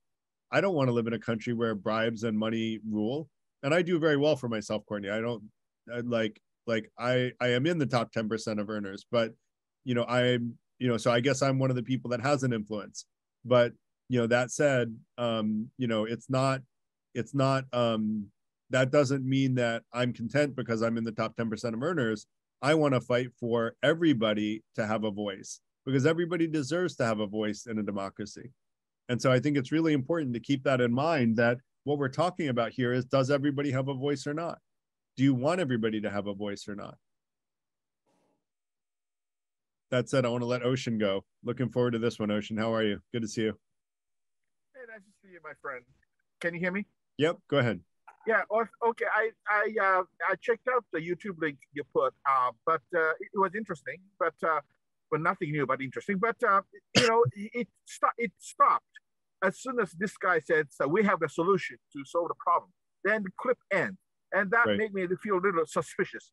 And if you can continue what he wanted to say, please go ahead. No, it was I actually don't know. I don't know their exact plan. I don't remember it off the top of my head. I did look it up the first time I looked them up, but then when I reached out to them and they didn't get back to me, I moved on. So yeah, I forget exactly that made I don't know how many people viewed it, but that made a lot of people, everybody, even more further depressed, because see, we don't have any solution. Take a look at him, and I think I have shared with you. I fortunately have a friend who is literally like the top 0.0001% level, at the top level, okay? And, I don't want to use the certain terminology. I can say that, Illuminati, part of Illuminati, okay? If you think I'm a crazy conspiracy, no, that's fine. Anyway, so his family's worth the billions and owns several skyscrapers in New York and real old money, okay? His last name is a very famous last name. I won't say it. And he's one of the biggest, campaign donors of many famous politicians, including Jerry Brown, who became the California government twice back in the 80s and recently, okay? And even cover up, using his the family's influence to cover up. He had some scandal with like 16 or 17-year-old, but completely cover up for him. And tremendous, powerful family, okay? And yeah, we are the elite. And those masses are stupid, dumb animals. They're ignorant. They don't know who the Hitler is. They can't do the math. They don't know what World War II is. They're stupid, weak, naive, stupid animals. In their words, we are useless eaters. We have the rule. We have obligation to rule over a mass. That's their mentality. And all the politicians they're in their payroll, and they don't give an absolute crap about us. But unfortunately, I have a friend who's literally at very top level and directly hearing what their mentality is. So in a way, I kind of agree with them, because not people joining this kind of intellectual conversation. We are like the elite, okay? I'm not talking to people joining this kind of a group, the intellectual group. We are the minority, but regular, people, they're very stupid, they're very ignorant, weak, and lazy, and they should be ruled, So that's them, and I'm just introducing them because nobody's gonna tell what I'm telling you. So I kind of agree. If they have all the power to decide who the president of the United States is, they don't know who Thomas Jefferson is. They don't know who the Adolf Hitler was. They're so stupid. Thank God the elite is in power to rule everything. In other words, we don't have a democracy. We have like a neo-feudalistic system run by the complete best and brightest, and we have an appearance of democracy. But all the elections are rigged. People are upset that Trump is disputing the 2020 election. If you know anything about anything, in 1960, the election was rigged. Nixon supposed to be the president, but Kennedy stole it, and Kennedy. So rigging the election is nothing new. It's always happened. It's always a corruption. But thankfully, those elite has been in power to guide us and rule us. So that's why we have a stable society instead of those stupid mess. Is part of the Plato said, one of the Plato in the Republic said, only the minority of philosopher a class should rule the world, and in the government, and those stupid laborers shouldn't touch the government. I know it sounds ruthless and cruel, but I agree with the Plato, and I agree with my friends' families' mentality. But that's all I have to say. Thank you. So just to clarify, Ocean, you think that 90% of people in the US are stupid, dumb animals, weak and naive? I'm not saying 90%. That's the 90% is the people that don't have a say, a voice in this government. Well, I don't say 90%. I personally have many friends that are very super smart. I think they should be part of the Illuminati. And I may be one of them. That's why my friend Dave treats me like they're part of the elite. He thinks I'm super smart, super hardworking, and knowledgeable, and they respect my musical ability. So he would never talk like that to most other people. He trusts me. They're close friends, even though I'm not part of the real high. So I'm not saying all people. I'm not telling you, me, people coming to this kind of group are exceptional. But if you take a look at those people on the street. They watch TV 6-8 hours a day, have no goals, very lazy, being happy with 6 packs of beer, watching porn, sports all the time. They don't know nothing. And do you think those are the ones who should be able to vote in the United States? I'm not sure about it. So they are able to vote right now, Ocean. It's just that their opinions don't matter, but neither do the opinions of 90% of Americans. And I guess I would argue that if Americans are uninformed about things, I'm going to use a different terminology than stupid. I think that they're often uninformed or lack critical thinking skills. Then what I tried to do in order to address that, because I saw that a lot of Americans do lack critical thinking skills. So what did I do? I started an organization called the Free Thinker Institute to teach critical thinking skills and to teach people that we can be the best version of ourselves and to improve themselves and to seek truth and to be fair. And to listen to other people with an open mind so they improve their ideas over time and to transparently share what they believe so that if someone can point out a flaw with it, they'll listen to it. And with better critical thinking skills, we move everybody to a higher level. So that's really the goal of the Free Thinker Institute, is to help everybody become more well-informed and better critical thinkers. Yeah, go for it. Bravo to you, my friend. Keep doing what you're doing. I think that's good. I'm not going to stop you or anything. That's honorable and very good. But to me, it's like emptying the Pacific Ocean with the eyedropper. You know, I'm a realist. I'm not an idealist. You know, yes. I'm a realist. And, I'm gonna post. Are you in the online community, Ocean? In your Free Thinker Institute group? Yeah, the Discord community. I don't believe so. You should join. I'm going to post an essay about why I'm a realistic idealist and why you should be one too. And that's it. I'm going to let Remco go because I think I can make a good argument that we should all be realistic idealists. All right. Yeah, good. Hey, Garrett, go ahead, Remco. All right. Just on a quick one on the politicians. I've sent you by email, Garrett, a graph on politicians' remuneration and trust in government going in opposite directions like this. I suggest that politicians are subject to an inverse parabola. That if you're making a contribution to your country and you'll travel to your government, to government house or wherever you meet on a tram or on a bicycle, you're no more subject to temptation to bribery than if you're overpaid and you've got a sticky seat. In other words, if you're really well paid, it makes it a strong incentive to remain in power.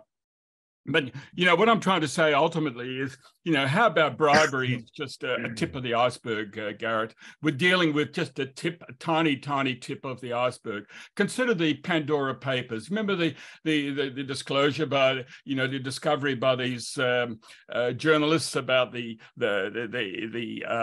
Panama Papers? Well, trillions of dollars are involved in slush money and only $2 billion have been recovered and the system still operates. It allows the oligarchs in Russia to operate. Consider the tax havens. Consider the countries like the Netherlands, Luxembourg, the United States, who maintain these little tax havens. Now, these are countries that are a member of the OECD. They're presiding over about $500 billion a year of money that's avoiding taxation. Oh, no, that's taxation money that's avoided. And who's paying for that? You and I are paying for that. Now, that's presided over by the OECD. Isn't that bribery, Garrett?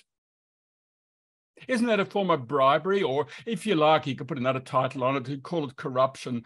But, it's institutionalized. The whole system is, consider the, remember the... Sorry, I was reading your source. I can't do both at once. What was your scenario again? Right, I can't read your sources during the meeting, so I'll have to look at it afterwards. So what was your example that you said isn't it bribery? Because you gave a lot of other examples the last time you spoke that I didn't agree were bribery. So what was the one that you're giving now? The one I'm talking about, the Pandora Papers or the tax havens, either one. The Pandora Papers disclose a system that allows trillions of dollars to float around and to avoid taxation, and only $2 billion was recovered. Consider the tax havens. I just mentioned $500 billion of taxation per year is avoided. And these are managed by countries, as I said, that are members of the OECD. The Netherlands is running it, Luxembourg, the United States, Britain, the Channel Islands. Isn't that also a form of, bribery or corruption that's tolerated by the system? So aren't we missing the target if we focus on bribery? So no, I don't think that remember we talked about that there's bribery that's good and bribery that's bad. In the example of allowing people to avoid taxes, you know, it's not a direct harm to the people who are being taxed. It's a harm to society in general. Yeah. But, you know, I don't know, like I would have to research those topics specifically more to know whether or not those are bribery. I don't think that, like tax havens, if I understand right, are really just giving tax benefits to people for being local in that country.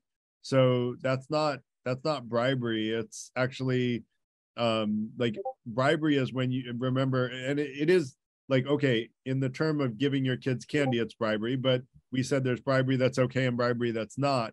Bribery that's not okay, I think what we said earlier is, if someone is in a position of power and makes decisions that adversely influence the people they represent, that is what's, you know, what we would consider bribery that should be illegal. And I don't see tax havens as doing that, because the tax havens actually bring a large amount of tax revenue to the places that offer them. And as long as the OECD agrees that tax havens are an okay thing, which by the way, I would, you know, if you're against tax havens, I might be too, and that's another discussion for another day. But I don't think that creating, you know, like otherwise you would have to say everybody's got to give the same tax everywhere, which doesn't make sense to regulate tax internationally, you know, per se. So, you know, it's a little bit of a complex subject. I think you're making it out to be simple when it's really much more nuanced. And I don't think it applies to the definition of what we call bad bribery earlier. Yeah, I take your point. I mean, bribery is traditionally taken as, you know, payment for services rendered, an indirect sort of distortion. Like, and that is, I'm happy with that. And I accept being very, very lenient, which is my tendency. But I'm saying behind it, there are inclinations that achieve the same outcome. They're less visible, and we tend to blind eye them as not being bribery. And your points are perfectly valid, Garrett. I take your point, and I stand vulnerable, but I'm just saying that we are seeing distortions, huge distortions, and I think we need to be open to that. And I don't agree that tax haven, just because they're legitimized by the OECD, necessarily means that they are not a form of corruption. And indirectly, I would argue bribery. But okay, I've gone off on a bit of a tangent, which is my habit, and I apologize for that. It's all right, Remco. That's okay. They're always interesting. So, Ellis, do you want to go next? Yes, I just wanted to say it's about 8:30 now. So if anyone hasn't spoken yet, now would be a good time to put up your hand. Yeah, we would love to hear from people that have been quiet. Like, what are you guys making of all this? Is there anyone, like, honestly, that, I mean, I guess I asked like, is there anyone that changed their mind based on Citizens United or legalized bribery tonight? I would be curious if someone could raise their hand that might have changed their mind. Tanae. Everybody. Hold Good on. to see you again. Good to see you. Okay, so we're talking about bribery, right? Yep. I hate it.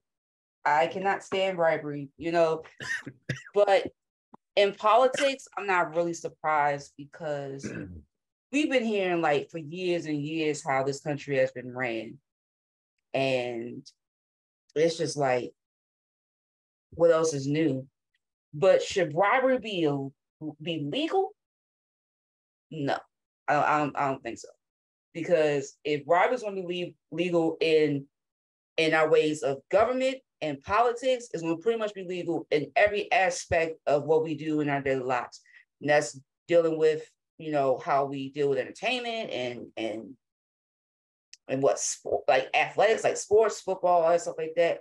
You know, because if you can bribe a football coach, or if you can, I'm not even gonna say it, if you can bribe a boxer into taking a dive for a certain amount of money, what makes you think a politician won't take a bribe just to drop out of a campaign? But making it legal, you just giving somebody a free pass to do some pretty sick stuff. And then, you know, that's just my opinion. Thanks. Thanks, Tanae. And yeah, I guess, you know, I hear you in saying that you're not surprised, but I would argue we need to be outraged, angry, and shocked, and take action to spread the word to everybody else to say, hey, this is a problem. It's a problem that most people don't know about, quite frankly. I don't know how many people knew that bribery was legal before they came to this event. I would love to hear from some people that did not know that bribery was legal before they came to this event and learned that tonight, if there is anyone. I would love to hear if anyone learned. Either feel free to write it in the chat if you don't want to raise your hand, but if anyone learned that bribery is actually legal in the US tonight, I would love to hear that. Hold up, before anybody speaks, yeah, go ahead. Tonight. Yeah, before anybody speaks, I just want to say I'm just as outraged by bribery as like the next man. So if I gotta scream at the top of my lungs, ban it, prevent it, throw it in the fire, I'll do it. Great, let's do that. Let's start electing officials that don't believe that what we called bad bribery, I'm gonna rename it bad bribery, which is the bribery where you're adversely influencing the people you represent as a representative, or adversely impacting judicial decisions based on financial or any other type of compensation. If we call that bad bribery is what to me should be illegal. Bribing your kids with candy should be a-okay. That said, Courtney, go ahead. Thanks, Tanae. Remco gave himself short shrift, I think. He gave himself short shrift. His comment about, but by focusing on bribery, we're missing the larger point, I think was quite pertinent too. It was just as pertinent as Jeffrey's comments on power. It really does come down to this innate quality of human beings to want power, right? And there's also an innate quality of human beings who have power to use that power to get things that they want. Now, you can call it bribery, you can call it corruption, but I think that if you really want to solve this issue, like if you really want to get down to making our governments much more transparent, what you have to do is you have to remove the incentive for garnering more power, at least in this arena, more political power.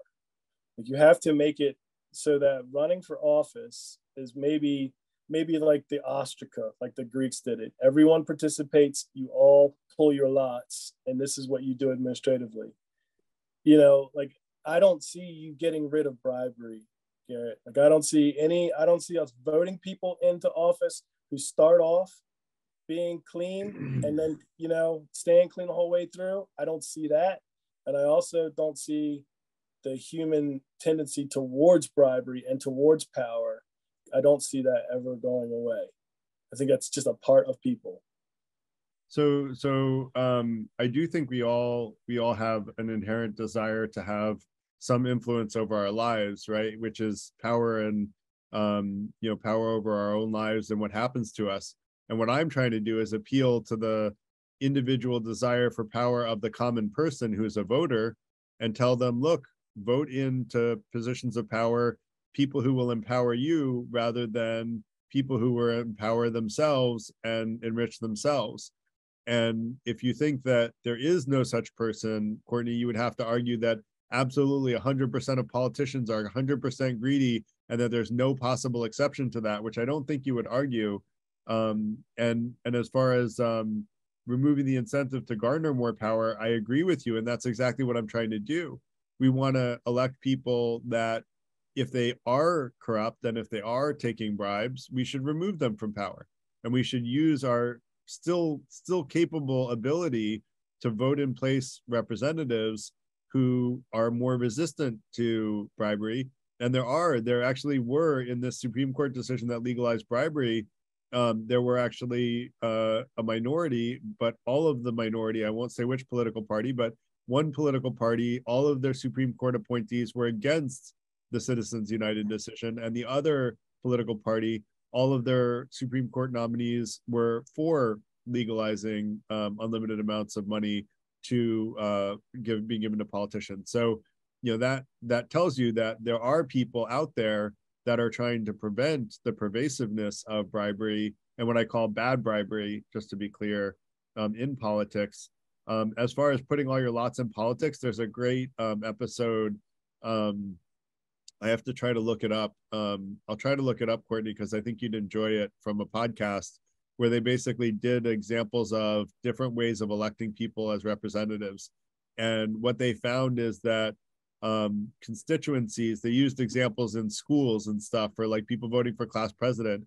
And what they found is that literally choosing lots randomly about who would be into positions of power did better than the typical election process, which is more or less a popularity contest. And the truth is, randomly selecting people was better. And so you're actually onto something there, Courtney. And I'm not saying that that's the answer. I actually am a fan of force ranked voting, which I think actually, now that I remember it, is what Represent Us is about, is force ranked voting. And so yeah. I just want to mention, Rachel said that it feels like money is power as representation, but money is so poorly distributed. And I think that's a great point. And then I'll try to get to the second issue, Rachel, that you mentioned. And that's part of why in the Free Thinker Institute, one of our missions is to help everybody achieve a level of income that more money won't make them happier, which studies say that's about 100,000 USD a year in the US right now. But other studies say that more money does make you happier, but with a logarithmically decreasing level of influence above that level. But the idea is that once you have a certain amount of money, you're not worried about money anymore. Whereas if you're, in the other end of the spectrum, you are worried about money, and more money will make you happier because it takes away real life concerns. So I think, Rachel, you're right.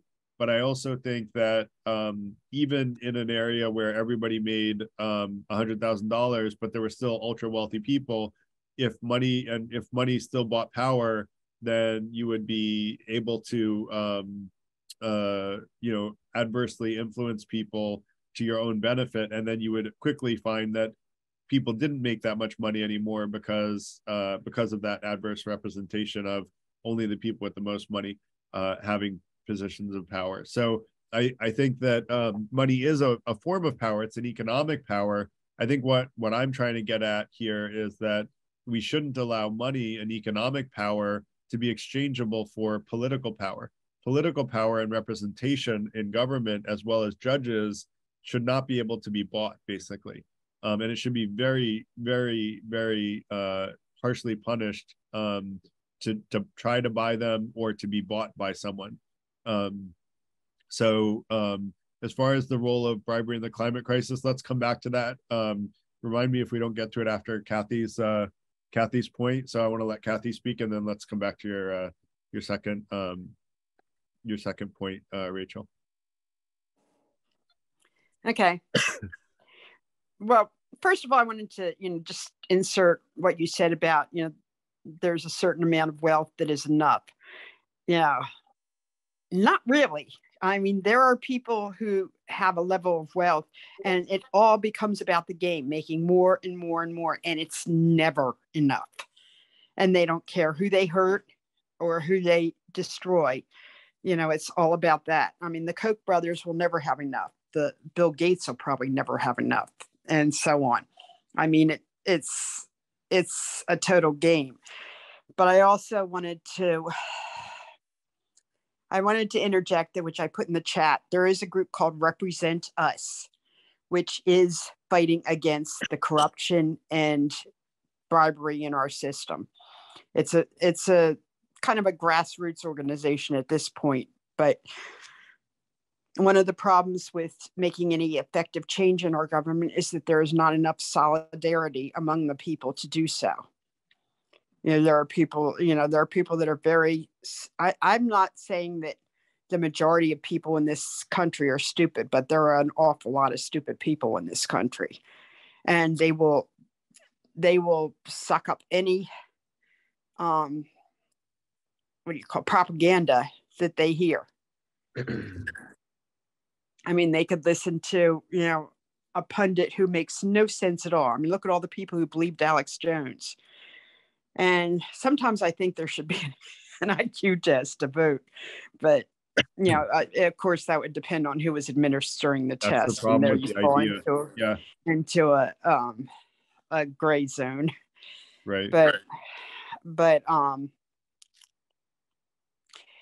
I think that, when it comes to technically the offshore accounts are not bribery in and of itself, but they are gotten by bribery because it is perfectly legal for General Electric to say their main company is in the Cayman Islands where there is no tax whatsoever. And they get away with that and they pay no taxes. And this is because of contributions that they give their senators and congresspeople, and then they pass these laws. It used to be that our tax laws were like one volume. Now they're like, from what I understand, they could fill an entire bookshelf. And there's all kinds of, for the very wealthy, there's all kinds of tax breaks that are perfectly legal. But if we were to go over them with a fine-tooth comb, I don't think most of us would find them terribly ethical. Yeah, no, that's a great point. I would say, just to clarify, I didn't say that people don't want for more money, Kathy. I said that they won't be happier with more money. And when you get to the level of money of over $100,000 a year of income, then theoretically more money won't make you happier. That doesn't mean people don't still chase it. And that's part of what the Free Thinker Institute is about, is teaching people that after you're at that level of financial stability and financial success, then focus on doing good in the world and being the best version of yourself and trying to find happiness for yourself and the people you can influence, rather than focusing on more money, more money, more money, more money. Because I guarantee you plenty of very wealthy people are super miserable because all they do is feel disappointed that they're not as wealthy as Elon Musk, who's the wealthiest man in the world. And I guarantee Elon's like disappointed in himself that he's not wealthier than the wealthiest man in the world.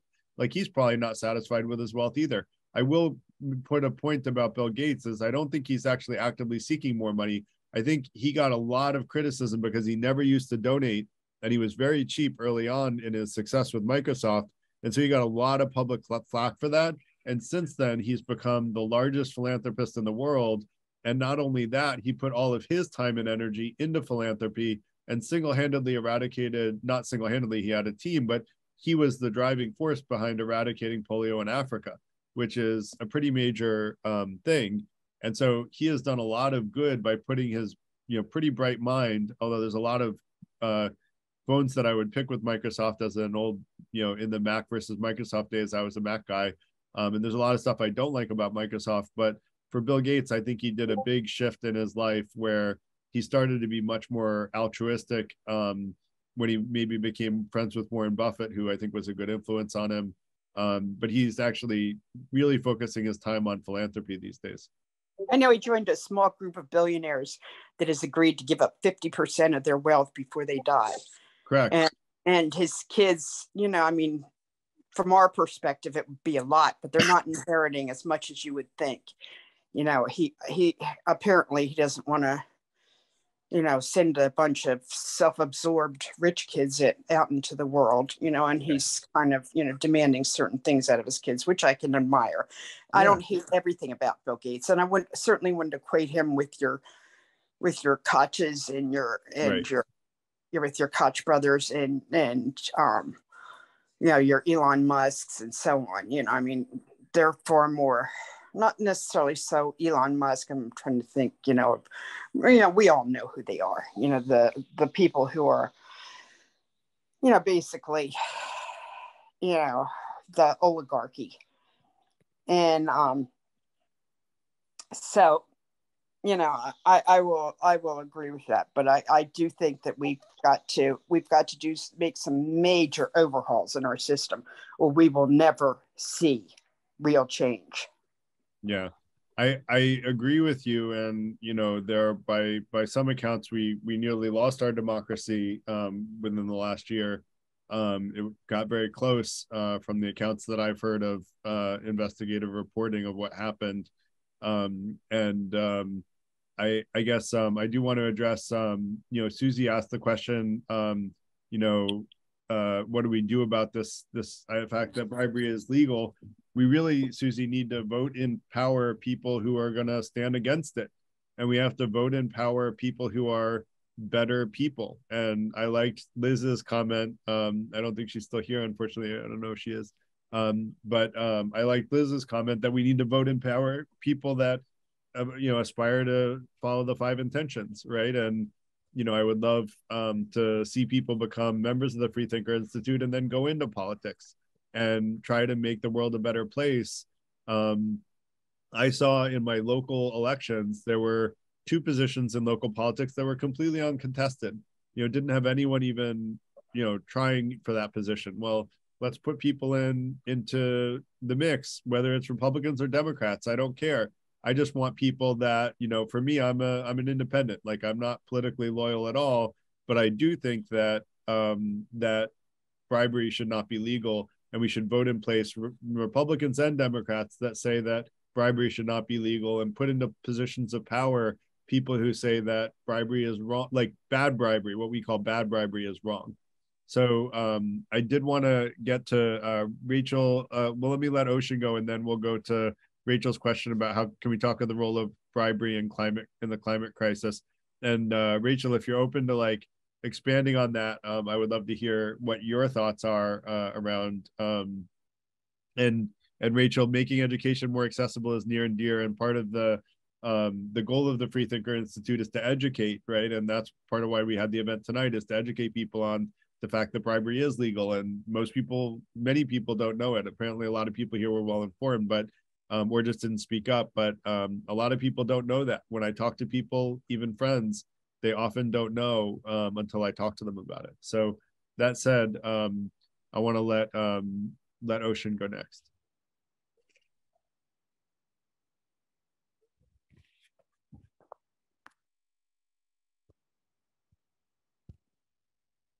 Hi, can you hear me? Yeah, go ahead. Oh, great. Okay. So a couple of things.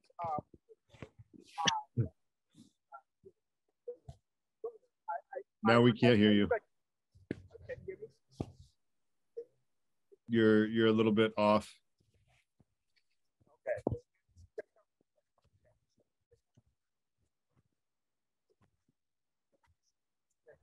Let's. We can't hear you clearly.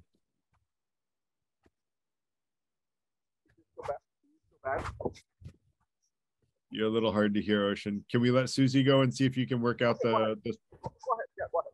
Okay, let's let Susie go and see if you can work out the sound.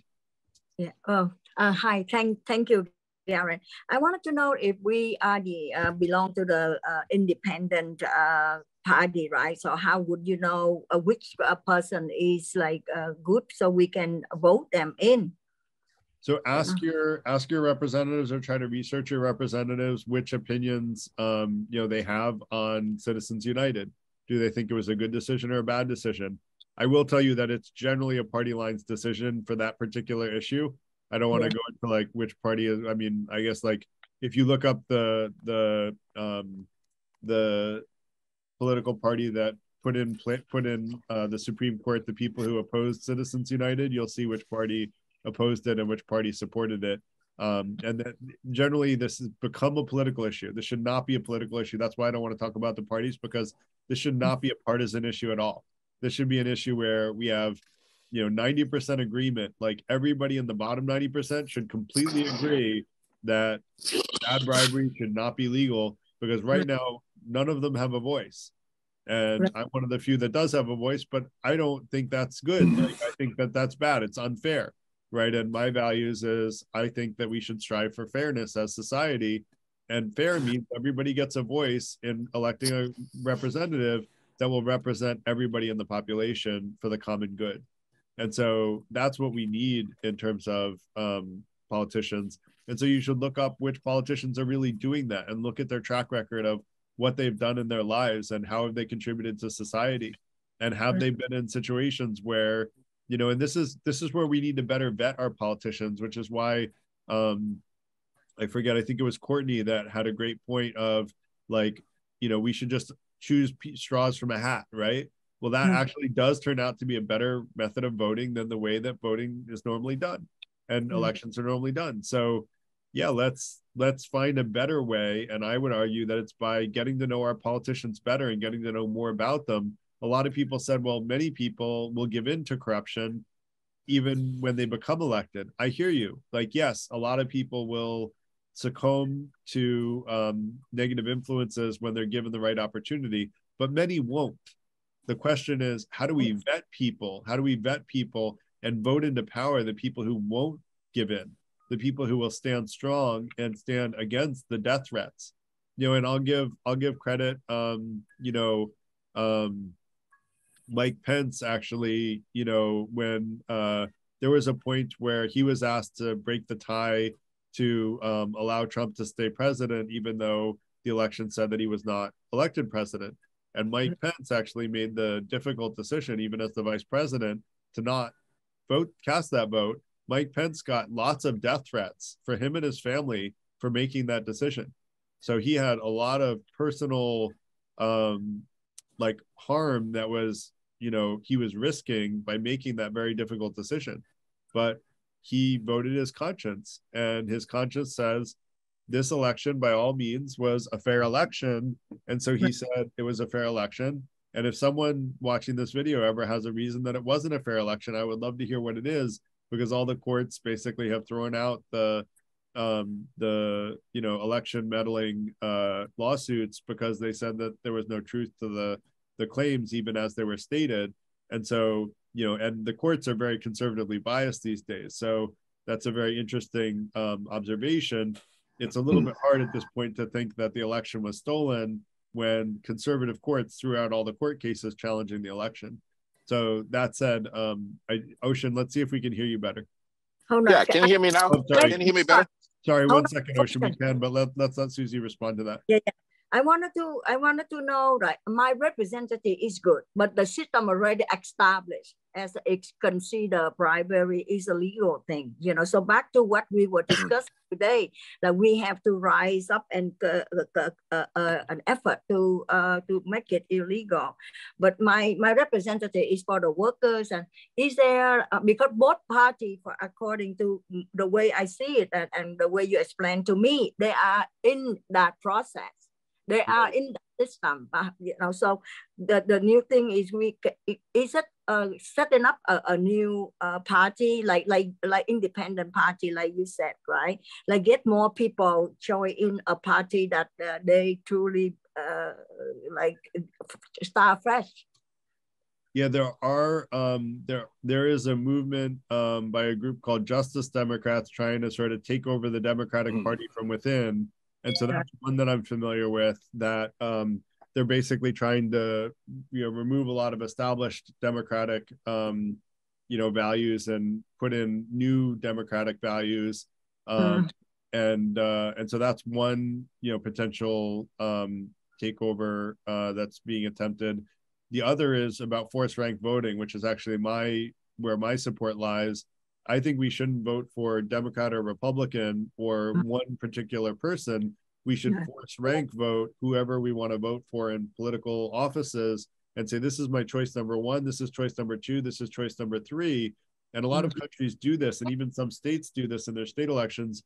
And what this does is it allows, I'm pretty sure some states do it in state elections. What this does, it allows third-party candidates to run without taking away votes from the party that they're closely aligned with, which is what historically happens when you get a third-party candidate that's very popular. They take away votes from the party they're closest aligned with, and then they do more harm than good.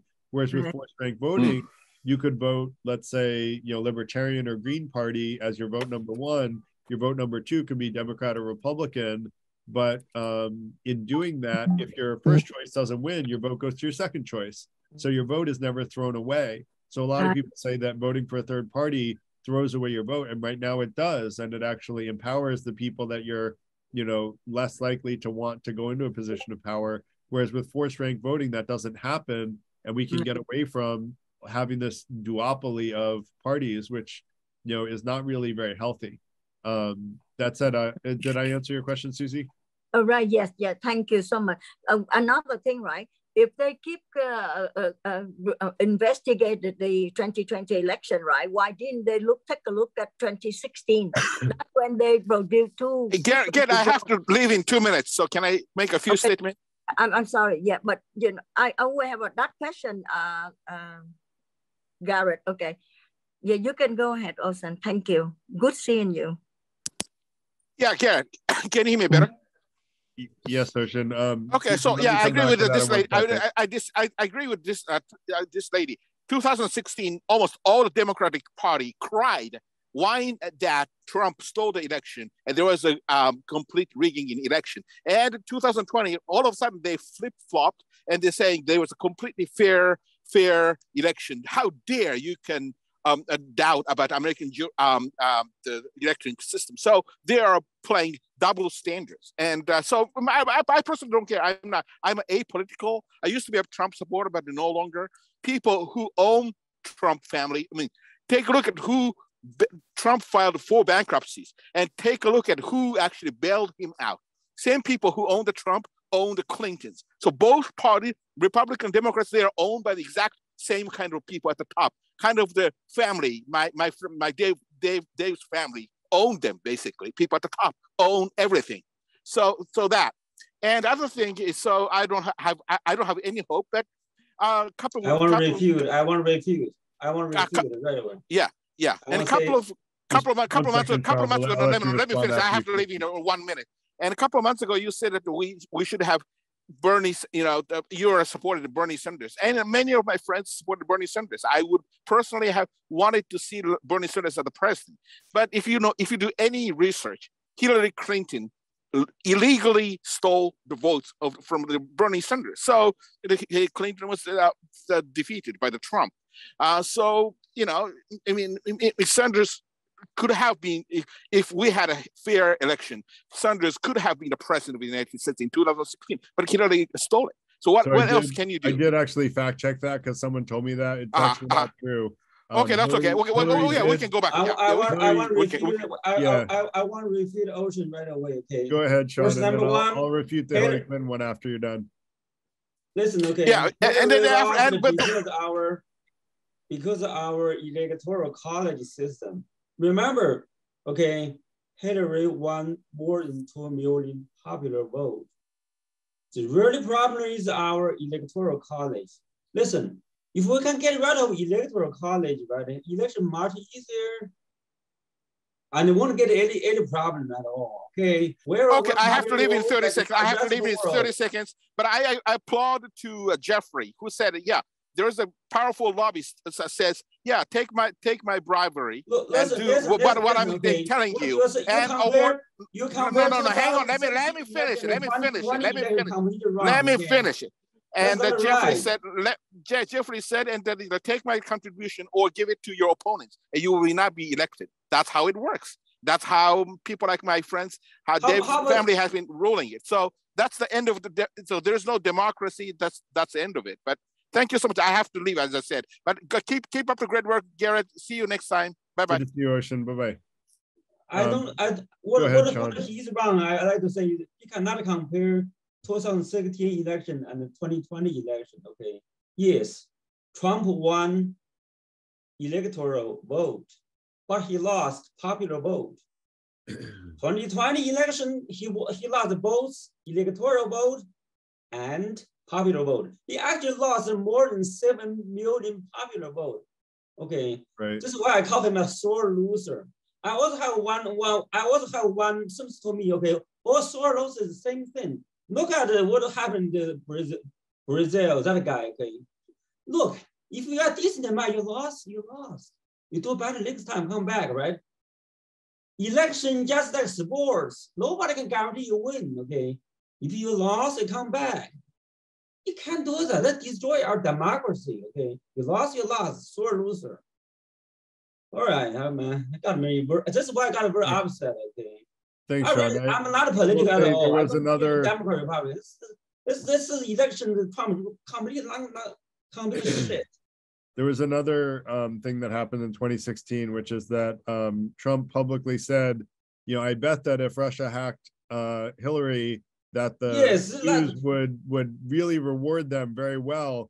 And then Russia did actually hack Hillary. Yes, he asked Russian to hack it into democratic account. Right. Any decent people won't do that. He asked a foreign country to hack into your opponent's email account to help. That's a guy who's a con man, a sore loser, and a swindler. He just a liar. That's all. Okay. He alluded to it, but it was a very clear. It's obvious. It was a very clear request. He doesn't care about our country or anybody. He take everybody, his supporters or our country as his content. His pleasure. He want to use it for that pleasure, and then throw away. That's all. The other, he take all the secret document to his top secret document to his home. Okay, who does that? You know. That's right. That's so the other thing that happened in the 2016 election was that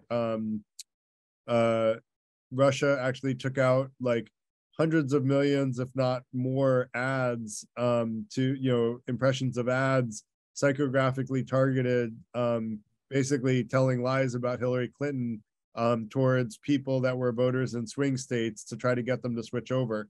And so that actually is foreign meddling in a US election, which theoretically is not allowed. But Facebook, even though they knew about this, they didn't tell people that they were targeted by these ads. And one of the Facebook investors actually walked out of the company because Zuckerberg refused to actually share that with the Facebook users because he didn't want egg on his face. I think he's got more egg on his face for not doing it. And I don't think, so that's another difference between the 2016 election and the 2020 election.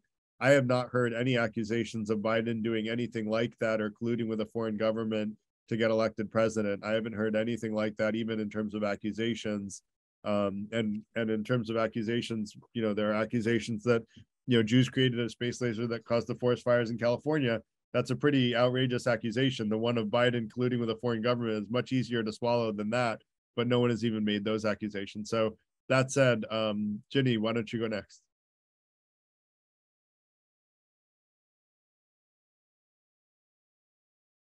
Sorry, you're on mute, Ginny. My question to everyone is, did everyone vote already? Because I voted 2 weeks ago, so good, that's good. I could go on and talk about Mr. T, but I shan't because that would get me very emotional. So anyway, thank you, Garrett, for this wonderful meeting that you gave us tonight. So thank you all for coming. Are you having one next? Would love. Are you having one next week? We are doing one next week. I think next week is Enneagram, and let me pull up my sheet. Wait.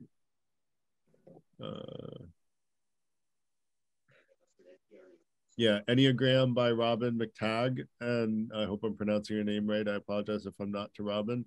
And then the week after that is Shamanism by another Garrett P. Jackson, and